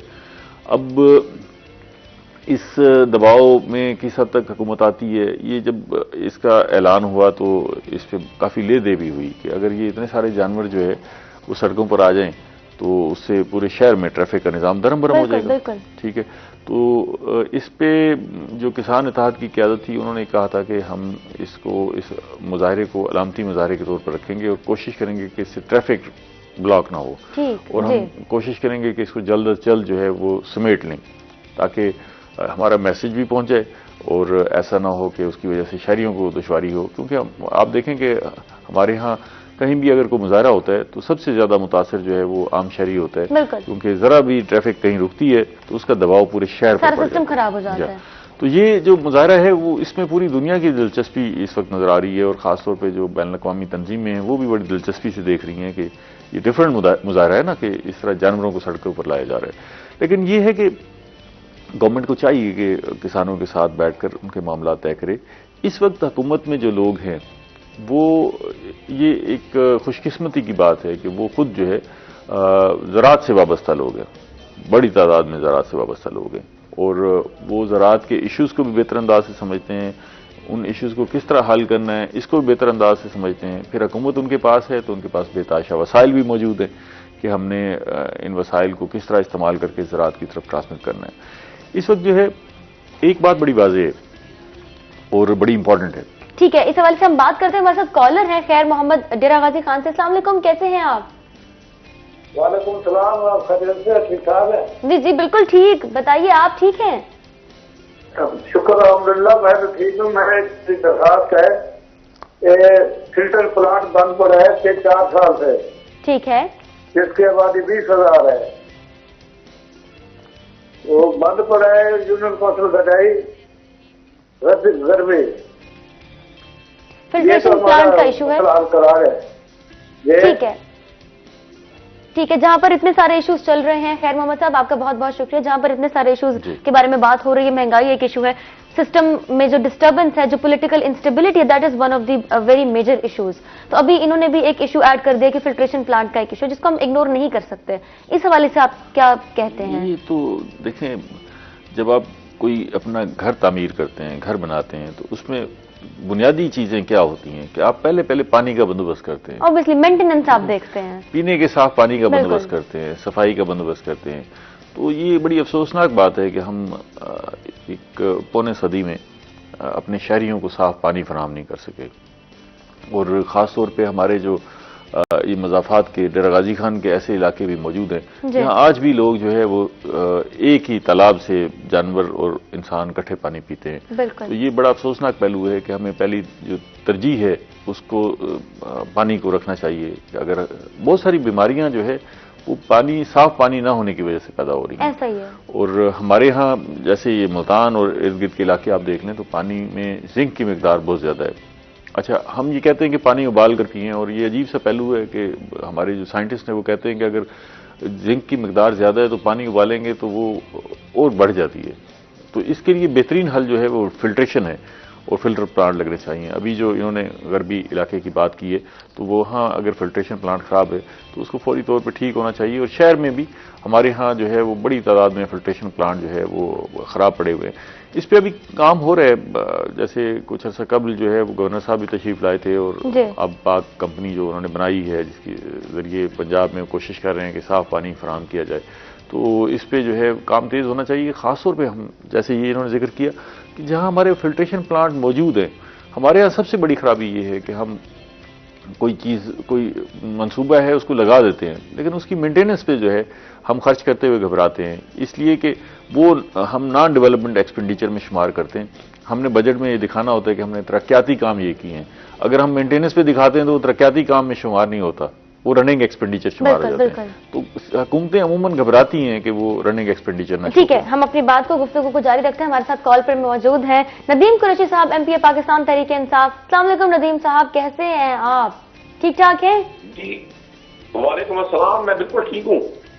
क्या कहना चाहेंगे बिलावल भुट्टो जरदारी साहब और हमजा शहबाज साहब का दौरा जनूबी पंजाब, कैसे देखते हैं आप इसको? देखिए जी, बिलावल जरदारी साहब और हमजा साहब का दौरा जनूबी पंजाब, मैं समझता हूँ उनके अपने वर्कर्स के लिए और उनके उन तमाम सियासी लीडर्स के लिए जो पिछले 3.5 साल से बड़े डोरमेंसी फेज में थे, सुकून कर रहे थे, थोड़ा बहुत उनको जगाने के लिए, उनके रिंग पिस्टन टाइट करने के लिए, उनको जरा एक्टिव करने के लिए होगा। पाकिस्तान तहरीक इंसाफ को उनके इस दौरे से कोई फर्क नहीं पड़ता। वो 100 बार आए, 100 बार जाए। पाकिस्तान तहरीक इंसाफ तरक्की के जिस पहिए को जनूबी पंजाब में मूव कर चुकी, तरक्की का वो पहिया, डेवलपमेंट का वो पहिया, इंफ्रास्ट्रक्चर का वो पहिया, और म्युनिसिपल सर्विसेज से लेकर आबी ज़खायर तक, यूनिवर्सिटीज से लेकर हेल्थ यूनिट्स तक, हर वो चीज जो साउथ पंजाब के लोगों को पाकिस्तान तहरीक इंसाफ की गवर्नमेंट ने, सरदार उस्मान बुज़दार की हुकूमत ने, इमरान खान साहब की गवर्नमेंट ने जो चीजें इस दौर में दी हैं, साउथ पंजाब के लोग उन्हें कभी नहीं भूलेंगे। और बिलखुसूस अब तो जब भी बिलावल साहब या हमजा या दीगर लीडरशिप PMLN की आती है, हमजा साहब या दीगर लोग आते हैं, तो मुझे बड़ा अच्छा लगता है कि वो साउथ पंजाब सिविल सेक्रेटेरिएट उनका इस्तेमाल करता है, जिसका इन्होंने 30-40 साल साउथ पंजाब के लोगों को लॉलीपॉप दिए रखा, लेकिन इम्प्लीमेंट पाकिस्तान तहरीक इंसाफ की गवर्नमेंट में हुआ। अब वो 18 डिपार्टमेंट्स के ऑफिसेज या होने वाला वो काम या वो तमाम साउथ पंजाब के लोगों की बेसिक नीड्स को हल करने की वो सारी कोशिशें इन लोगों का इस्तेमाल करती हैं। और हमने एक और चीज इस दौरे में देखनी है कि अवाम-उन-नास की तरफ से इनको रिस्पॉन्स ना मिलना, किसी भी नोटेबल्स की तरफ से जो इनकी जमात से हटकर हो जाए। इनकी जमात के लोग तो साढ़े पहले 20-30 साल इक़्तिदार की वजह से थके हुए थे, अब 3.5 साल से बिल्कुल रेस्ट में थे, डॉर्मेंसी में थे। और आपने भी देखा, अमजद बुखारी साहब बैठे हैं, मेरे मोहतरम भाई हैं और बड़ा नाम है इस पाकिस्तान का, एक बड़ा नाम है। इन्होंने भी देखा कि जब कोविड कोरोना ने पूरे साउथ पंजाब को पाकिस्तान के बाकी हिस्सों की तरफ लपेट में लिया हुआ था, लॉकडाउन से दिहाड़ीदार का कम आमदन वाला दुकानदार लॉकडाउन करके शटडाउन करके घर बैठा हुआ था, भूख से मरने का खतरा था। तो यही पाकिस्तान की गवर्नमेंट थी, यही तहरीक इंसाफ की गवर्नमेंट थी जो माली तौर पे भी लोगों की क़यादत कर रही थी, हेल्थ सिस्टम से भी लोगों को सपोर्ट कर रही थी। और ये तमाम अपोजिशन एक साउथ पंजाब से PMLN या ठीक है नदीम साहब, हम आपसे बात करेंगे, गुफ्तगू को जारी रखेंगे, आपकी अमजद बुखारी साहब से भी बात करवाएंगे। हमारे साथ कॉल पर रहिएगा, ब्रेक पर जा रहे हैं, ब्रेक के बाद वापस आते हैं और बात को यहीं से कंटिन्यू करते हैं।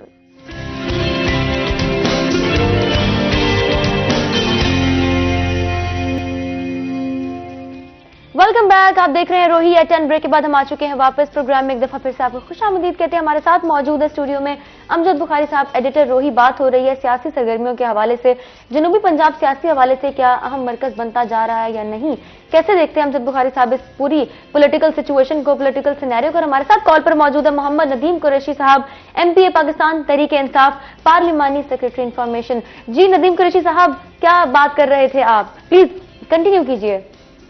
देखिए, मैं दो जो पीपल्स पार्टी और PMLN की लीडरशिप थी उनके साउथ पंजाब के विजिट के हवाले से, मुल्तान के दौरे के हवाले से आपने क्वेश्चन किया था, मैंने वहां किया कि साउथ पंजाब के लोग और बिलखुसूस मुल्तान के लोग चीजों से माजी की निस्बत बहुत ज्यादा वेल अवेयर है।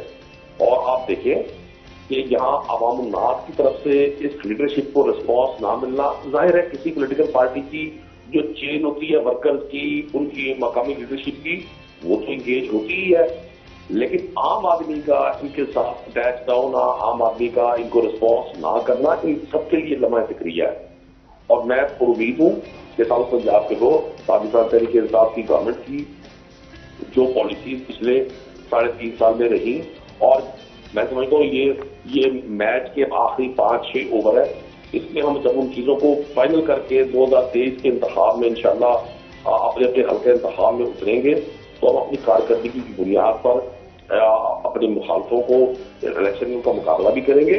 और साउथ पंजाब के लोग, मुल्तान के लोग पाकिस्तान तहरीक इंसाफ को पहले से ज्यादा रिस्पॉन्स देंगे। अच्छा कुरैशी साहब, ये फरमाएं कि आप ये कह रहे हैं कि ये मैच भी 5-6 ओवर्स है, तो सबसे अहम यही 5-6 ओवर्स होते हैं और इसमें विकेट गिरने का भी एहतमाल होता है, मैच जीतने का भी एहतमाल होता है, सारी चीजें साथ साथ चल रही होती हैं और लोगों की दिलचस्पी भी बढ़ जाती है। तो आप ये बताएं कि आपने कोरोना को तो बड़े अच्छे तरीके से हैंडल किया, ये आपको आपकी हुकूमत को क्रेडिट भी जाता है, वैक्सीनेशन के हवाले से भी और कोरोना की हैंडलिंग के हवाले से भी। लेकिन ये है कि जो वादा आपने लोगों से डिलीवरेंस का किया था, उस पर अभी बहुत सारे मामला बहुत ऐसे हैं जो पीछे रह गए, आप सही वर्क नहीं कर सके। खास तौर पर जैसे आपने वादा किया था कि पुलिस के निज़ाम में इस्लाहात लाएंगे, अदालती निज़ाम को ठीक करेंगे, आज भी दफातर में वही सूरत हाल है, लोगों को परेशानी का सामना है, अपने जायज़ कामों के लिए लोगों को सिफारिश ढूंढनी पड़ती है, तो इसके लिए कहीं कोई वर्किंग नजर आई नहीं। और पैमाना तो अवाम ही थे ना जी, आपके कारकुन और अवाम, उन्होंने बताना था कि बेहतरी आई है या नहीं आई। देखिए बुखारी साहब, मैं आज करूंगा आपको, मुझे अपनी पार्टी में भी, विद इन द पार्टी और जहां भी जो टॉप लेयर है बात करने का मौका मिलता है, क्योंकि अरकान असेंबली और बिलखुसूस वो लोग जो ग्रास रूट लेवल से जिन्होंने पॉलिटिक्स की हो, वो अपनी जमात की एक आंख और उनकी कान होते हैं, उनकी आंखें होती हैं, उनकी आईज एंड ईयर्स होती हैं, वो उन तक बात पहुंचाएं। मैं आपकी इस बात को बिल्कुल सेकंड करूंगा। जो तवक्कुआत अवाम-उन-नास की इंस्टीट्यूशन इस्लाहात के हवाले से थी, वो हम उस हद तक पूरा ना हो सके। लेकिन मैं ये भी आपको अर्ज कर दूं, चीजों में कदरे बेहतरी आई है। अगर हम ये कहें कि चीजें अब माजी की निस्बत खराब हुई तो शायद मेरे पास बहुत सारी एग्जाम्पल इस तरह की हैं कि चीजें बेहतर होने की तरफ गई हैं। हाँ, वो जो इस्लाहात थी जिसने आम आदमी का एतमाद इस सिस्टम पर बढ़ाना था, हम 2/3 अरसे की वजह से वो ना कर सके। और इसका आपने सुना पिछले दिनों प्राइम मिनिस्टर इमरान खान ने खुद भी इसका इजहार किया। आज भी जब कोई शख्स अपने बेसिक नीड के लिए किसी इंस्टीट्यूट में जाता है और वहां उस इंस्टीट्यूट में, उस इदारे में, उस दफ्तर में, उस महकमे में उसको वो रिस्पॉन्स नहीं मिलता जो एज ए पाकिस्तानी को मिलना चाहिए, निजाम का सबसे बड़ा फेलियर है। अच्छा, ये क्वेश्चन मैं यहाँ आपसे ये जानना चाहूंगा कि आपने अपनी वजारतों को खुद ही कारकर्दगी के सर्टिफिकेट देना शुरू कर दिए। उसकी वजह से एक अजीब सी फजा पैदा हुई कि अवाम पहले ही हुकूमत की कारकर्दगी से परेशान थे, नाला थे, तनकीद कर रहे थे, और आपने जब उनकी कारकर्दगी पर इत्मीनान का इजहार कर दिया तो उनकी नाराजगी में मजीद इजाफा हो गया। अगर ये बेहतर नहीं था कि अवाम ये फैसला करते कि किस वजारत की कारकर्दगी बेहतर है और उनके फैसले की बुनियाद पर आप कारकर्दगी की सर्टिफिकेट देते? बहुत सारे डिफरेंट कंट्रीज में डिफरेंट पैरामीटर्स हैं।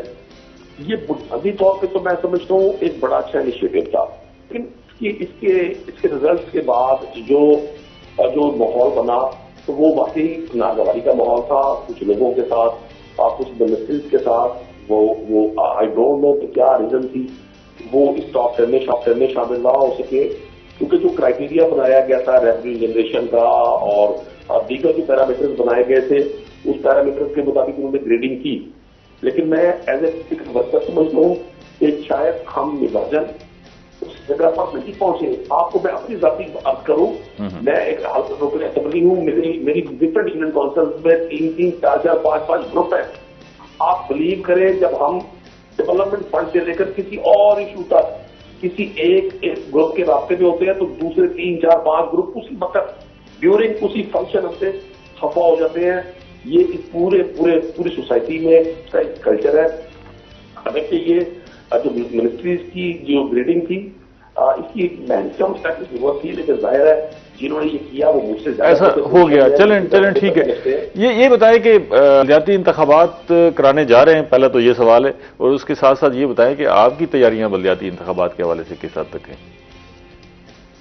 जैसे मोहन साहब, बलदियाती इंतखाबात आज भी मैं बताए हूँ कि लोग म्यूनिसिपल सर्विसेज के बेहतर होने को, अगर उनके घर के बाहर रोड अच्छा बना हुआ है, उनको सीवरेज का इशू नहीं है, उनको ड्रिंकिंग वाटर ठीक मिल रहा है, उनको गली में स्ट्रीट लाइट उनकी लगी हुई, अगर ये सारी चीजें बेहतर हो जाए तो बहुत सारा लोगों का कॉन्फिडेंस सिस्टम के गवर्नमेंट पे बढ़ेगा। ठीक है। लोकल बॉडी सिस्टम ना हो उसकी वजह से, और जो माजी में लोकल बॉडी सिस्टम था वो लोकल बॉडी सिस्टम नहीं था। वो एमएनए एमपीएस को अपने मकामी लीडरशिप को उस वक्त की हुकूमत ने ओबलाइज किया था। पूरे पंजाब में कोई मेयर, कोई डिप्टी मेयर ऐसा नहीं था जिसकी अजीजदारी एमएनए एमपीएस के साथ ना हो सके। भाई, बेटे, भतीजे, भांजे, वो सब लोग एंटर किए होते हैं। गुजरावाला, गुजरात, शाहकोट, लाहौर। ठीक है, इसका मतलब है आप कराने जा रहे हैं बलदियाती इंतखाबात, और कब तक मैं आपको आता हूँ, हम 100% क्लियर है। लोकल बॉडी की जो हल्का बंदी है उसकी इब्तदाई लिस्ट अवेजा होती है, उस पर एतराजात के लिए या किसी ऑब्जेक्शन की वो एडिशन करनी है या डिलीशन करनी है, उसकी डेट फिक्स है। इंशाल्लाह मुझे उम्मीद है कि हम अप्रैल मई में हर सूरत पंजाब पे लोकल बॉडी इंतखाबात करवा देंगे, और ये लोकल बॉडी इंतखाब जो होगा ये सही मानों में लोगों को डोर स्टेप पे उनकी बेसिक मसाइल के हल में बड़ा कारगर साबित होगा। ठीक है, नदीम कुरैशी साहब, ये बताइएगा कि आज किसान भाइयों की जानिब से, काश्तकारों की जानिब से जो एहतजाज होने जा रहा है, उस हवाले से आप क्या कहना चाहेंगे? देखिए, मैं किसान भाइयों के साथ हूँ। किसान हमारी रीढ़ की हड्डी है, लेकिन हमने देखना ये है 30-40 सालों में गंदम के काश्तकार को उसकी पेमेंट, बरवक्त पेमेंट, बारदाना कौन सी गवर्नमेंट ने दिया? का काश्तकार जो कई हफ्ते, कई महीने अपना गन्ना प्रोडक्शन के बाद लोड करके ट्रॉली पर खड़ा रहता था शुगर मिल के बाहर, उसको पेमेंट इसकी इंश्योर किसने की? किसने उनको फी एकड़ व्हाइट फ्लाई के प्रोडक्ट पे, कॉटन के डिफरेंट पेस्टिसाइड, इंसेक्टिसाइड और हर्बिसाइड पर सब्सिडी दी? कौन सी हुकूमत है जिसने उनकी पाक जो बड़ी मेन क्रॉप थी, मकई, गन्ना, चावल, गंदम, इनकी प्रोडक्शन बढ़ाने में रोल प्ले किया।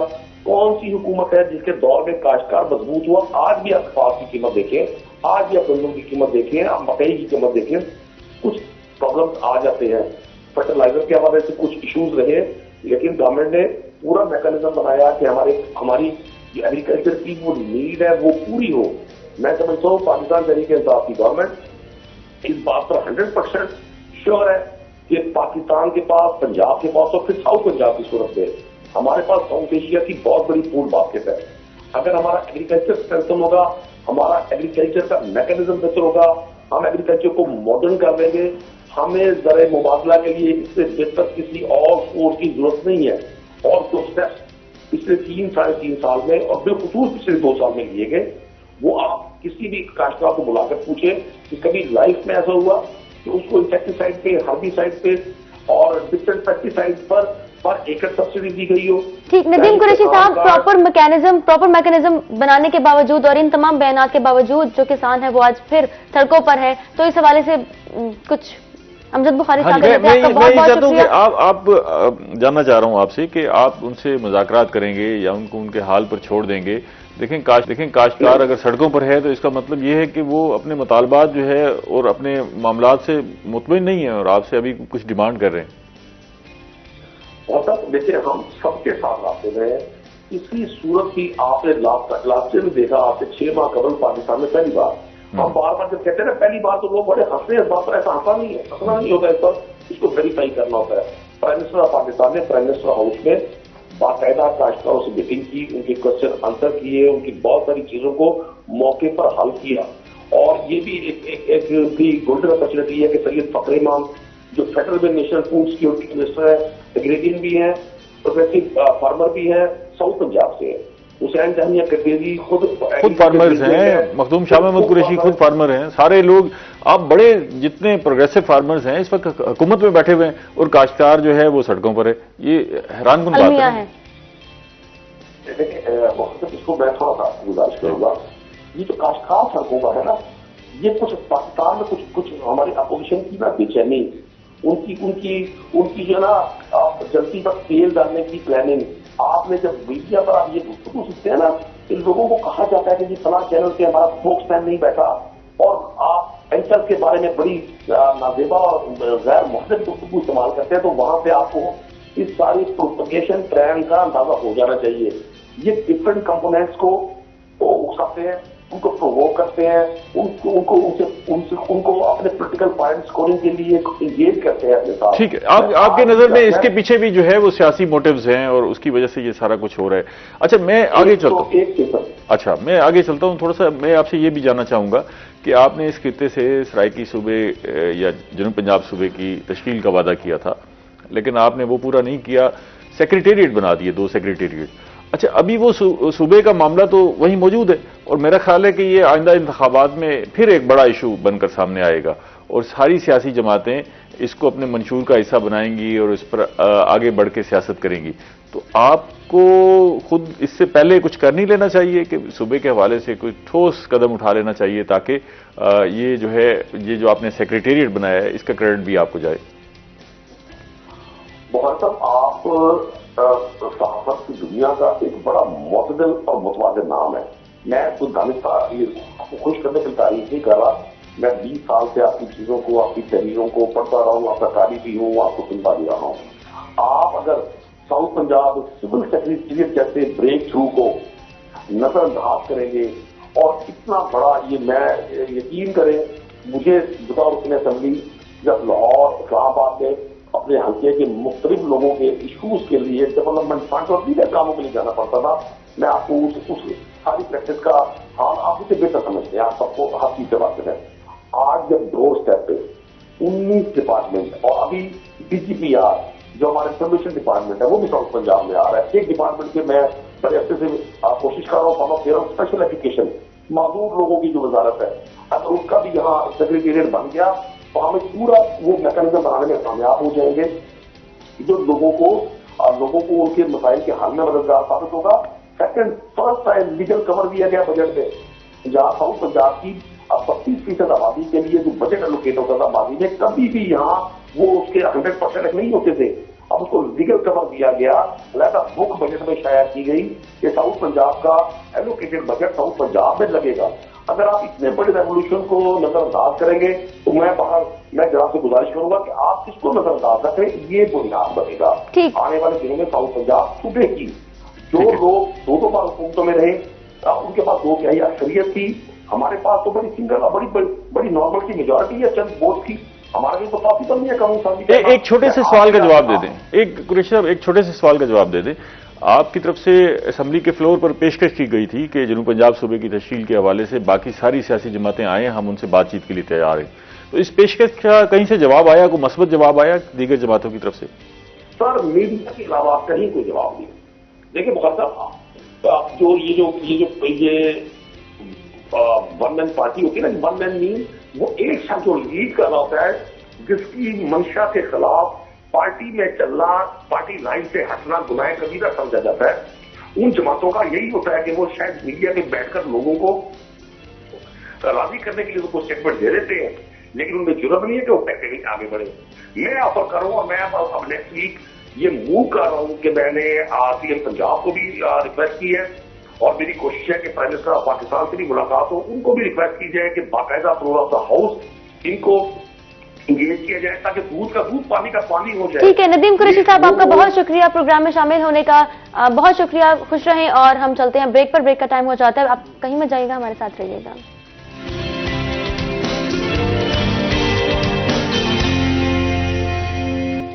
वेलकम बैक, आप देख रहे हैं रोही एट 10। ब्रेक के बाद हम आ चुके हैं वापस। एक दफा फिर से आपको प्रोग्राम के इस हिस्से में खुशामदीद कहते हैं। अमजद बुखारी साहब हमारे साथ मौजूद हैं, एडिटर हमारे इदारे के रोही के।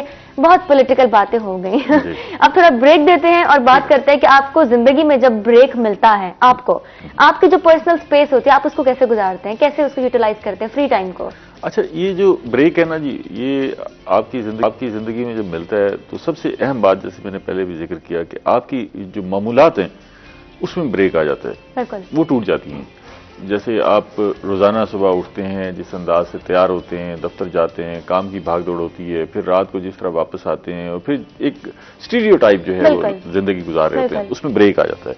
तो जो लोग भागदौड़ कर रहे होते हैं उनकी सबसे बड़ी ख्वाहिश ये होती है कि वो जो छुट्टी का दिन है वो अपनी मर्जी से गुजारें, उन्हें उठाने के लिए कोई तंग न करे, कोई सुलाने के लिए तंग न करे, कोई घर के काम शाम ना बताया जाए। लेकिन जाहिर है घर में बाकी अफराद भी मौजूद हैं, उनकी अपनी ख्वाहिशात होती हैं कि वो भी चाहते हैं कि अब ये छुट्टी का दिन है, ये बाकी जो 6 दिन है आपने अपनी मर्जी से गुजारे, अब ये एक दिन जो है हमारी मर्जी से गुजारा जाए, घूमने चलें और घुमाने चलें। हाँ, बच्चों की सबसे होगी कि वो चाहते हैं कि जी आप कहीं आउटिंग करें। बेगम की सबसे बड़ी ख्वाहिश ये होगी कि आप किचन में हमारा हाथ बढ़ाएं, ठीक है, या शॉपिंग करवाएं या टाइम दें उन्हें, बिल्कुल। तो ये सारी ऐसी चीजें हैं। कोशिश ये करनी चाहिए कि जो घर में अफराद भी मौजूद हैं तो वो ये सारे काम जरूर करें, लेकिन इस अंदाज से करें कि जो बंदा घर में मौजूद है उसको भी ये सारे काम ड्यूटी न लगने लगे, ठीक है ना। उसको भी इस मोड में लेकर आए कि उसको भी रिक्रिएशन लगे, ये सारा वो ये सारी सूरत हाल को एंजॉय कर रहा हो। अगर आप उस पर फोर्स करेंगे कि जी वक्त तेजी से गुजर रहा है, आपने ये काम करना था, आपने ये सौदा सल्फ लाना था, आप ये नहीं लाए, आपने ये टूटियां ठीक करवानी थी, आपने ये एसी खराब है, ये मशीन खराब है, इसको ठीक करवाना था, तो फिर सारी चीजें उसी स्केड्यूल में ड्यूटी लगने लग जाती हैं। तो आप एक दूसरे को रिलैक्स करें घर में और उस दिन में सारी मामूलात तोड़ दें, अपनी मर्जी, सारे लोग अपनी मर्जी। अच्छा, ये बड़ी अच्छी बात है कि अगर आप वो बच्चे कहते हैं, इसरार करते हैं कि जी आप घूमने फिरने चलें, तो आपको बच्चों के साथ घूमने फिरने जाना चाहिए। अच्छा, जरूरी नहीं है कि आपके पास बहुत सारे पैसे हों तो फिर आप घूम फिर सकते हैं, बिल्कुल बिल्कुल बिल्कुल ठीक। आपके पास जितने वसाइल हैं, आप उन घर में जो आपने खाना खाना है वही खाना आप साथ ले जाके किसी आउट जगह पर, ठीक है ना जी, कहीं पार्क में, कहीं अच्छा आपके पास पार्क भी अगर दस्तयाब नहीं है, वहां आपको टिकट भरनी पड़ती है अंदर जाने के लिए, गाड़ी पार्क करने के लिए, मोटर बाइक पार्क करने के लिए, या आने जाने के लिए ट्रेवलिंग महंगी है, तो तो आप ऐसा भी कर सकते हैं, करीबी किसी खेत में जाके चादर बिछा लें और आप वहां बैठ के वो खाना खा लें और एक दूसरे से गपशप कर लें। आपने ऐसा एक्सपीरियंस मैं सेवरल टाइम करता हूँ, सेवरल टाइम करता हूँ कि आप अपने वसाइल के मुताबिक जो है, ठीक है, आप अपनी रूटीन को तोड़ें किसी भी जगह पर। हमारे यहाँ इर्द गिर्द तो जो है, जैसे ही आप शहर से बाहर निकलते हैं खेत ही खेत हैं, आप किसी जगह पर जाके चादर बिछा के अपनी नीचे बैठ जाएं और सारी फैमिली एंजॉय कर ले, तो आपकी पिकनिक हो जाती है, आउटिंग हो जाती है, खाना पीना हो जाता है। अगर 2-4 घंटे आप इस माहौल में गुजार कर आते हैं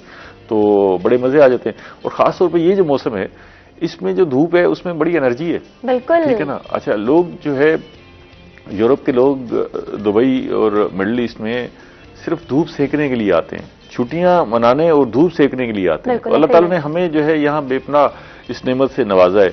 और खास तौर पे जब सर्दियां आ रही होती हैं या सर्दियां जा रही होती हैं तो उस वक्त की जो धूप है वो बड़ी मजे की धूप होती है, उसको आप इंजॉय करते हैं। तो घरों में दुबकर बैठने की बजाय, कमरों में महदूद होने की बजाय बाहर निकलें, एंजॉय करें, धूप में बैठें, धूप को एंजॉय करें, माहौल को एंजॉय करें। इर्द गिर्द जो ताजगी होती है, जो फ्रेशनेस होती है, खेतों की फ्रेशनेस होती है, दरख्तों की स्टेटमेंट है जो कि बहुत मोस्ट कॉमनली सुनने में मिलती है कि जी उम्र के साथ साथ उम्र का तकाजा है, अब बूढ़े हो गए हैं, अब ढल गए हैं, अब शौक नहीं रहे। तो आप इस स्टेटमेंट के हवाले से क्या कहते हैं कि जैसी उम्र ज्यादा होती रहती है, आपकी जिंदगी चलती रहती है, ऑब्वियसली जिंदगी नहीं रुकती किसी बात की वजह से, तो क्या शौक खत्म हो जाते हैं? जैसे उम्र बढ़ती है, उम्र के बढ़ने के साथ साथ इन चीजों की जरूरत मजीद बढ़ जाती है, ठीक है। अच्छा, हमारे यहाँ अक्सर ये लोग ऐसा करते हैं कि वो बच्चों को तो आउटिंग पर ले जाते हैं, लेकिन जो घर में बड़े होते हैं, बूढ़े होते हैं, उनको घर में छोड़ जाते हैं कि जी आप घर में रुकें, हम जरा बच्चों को घुमाने लेके जा रहे हैं, बच्चों को पिकनिक पर लेकर जा रहे हैं, आउटिंग पर लेके जा रहे हैं।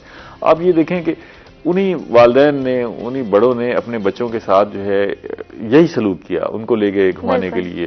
तो अब वक्त है कि आप उन्हें लेकर जाएं। तो ये कोशिश करें, जब आप बच्चों को लेकर जा रहे हैं, फैमिली टाइम गुजार रहे हैं ना, अपने खानदान के साथ वक्त गुजार रहे हैं, तो अपने बड़ों को भी साथ लेकर जाएं। ऐसे माहौल में वो खुश होंगे और वो उनकी खुशी जो है वो आपकी खुशी से कहीं ज्यादा होगी और वो आपको खुश देख के भी खुश होंगे।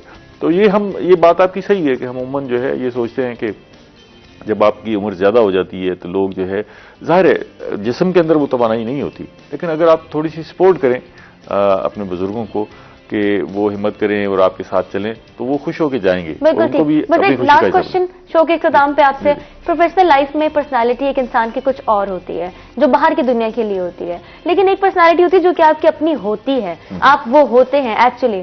तो आपके घर में पर्सनालिटी डेफिनेटली कुछ और होती है, तो आप घर में कैसे हैं पर्सनालिटी आपके घर में, अपनी फैमिली में, अपने बच्चों के साथ?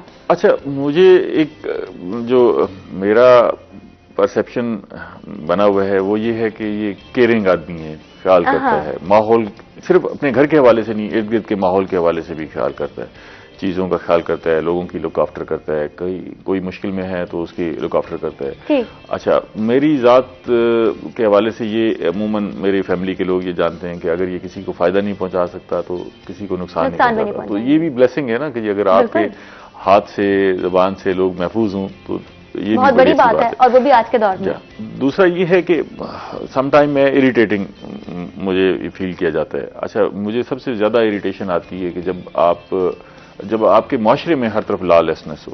अच्छा, ये हर आदमी परेशान है। जब आप सड़क पर निकलते हैं तो आपको बिला वजह जो है वो जहां चंद लोग जा रहे हैं, हमारी सड़कों पर इतनी भी ट्रैफिक नहीं, इतना अज़ाम नहीं है, लेकिन क्योंकि वो इनडिसिप्लिन ट्रैफिक है, इसकी वजह से मुश्किलात का सामना। तो इस चीज से जो है वो मुझे इरिटेशन होती है कि लोग जो है वो अपने जो उनकी ऑर्डर है, तरतीब है, उसमें क्यों नहीं रहते।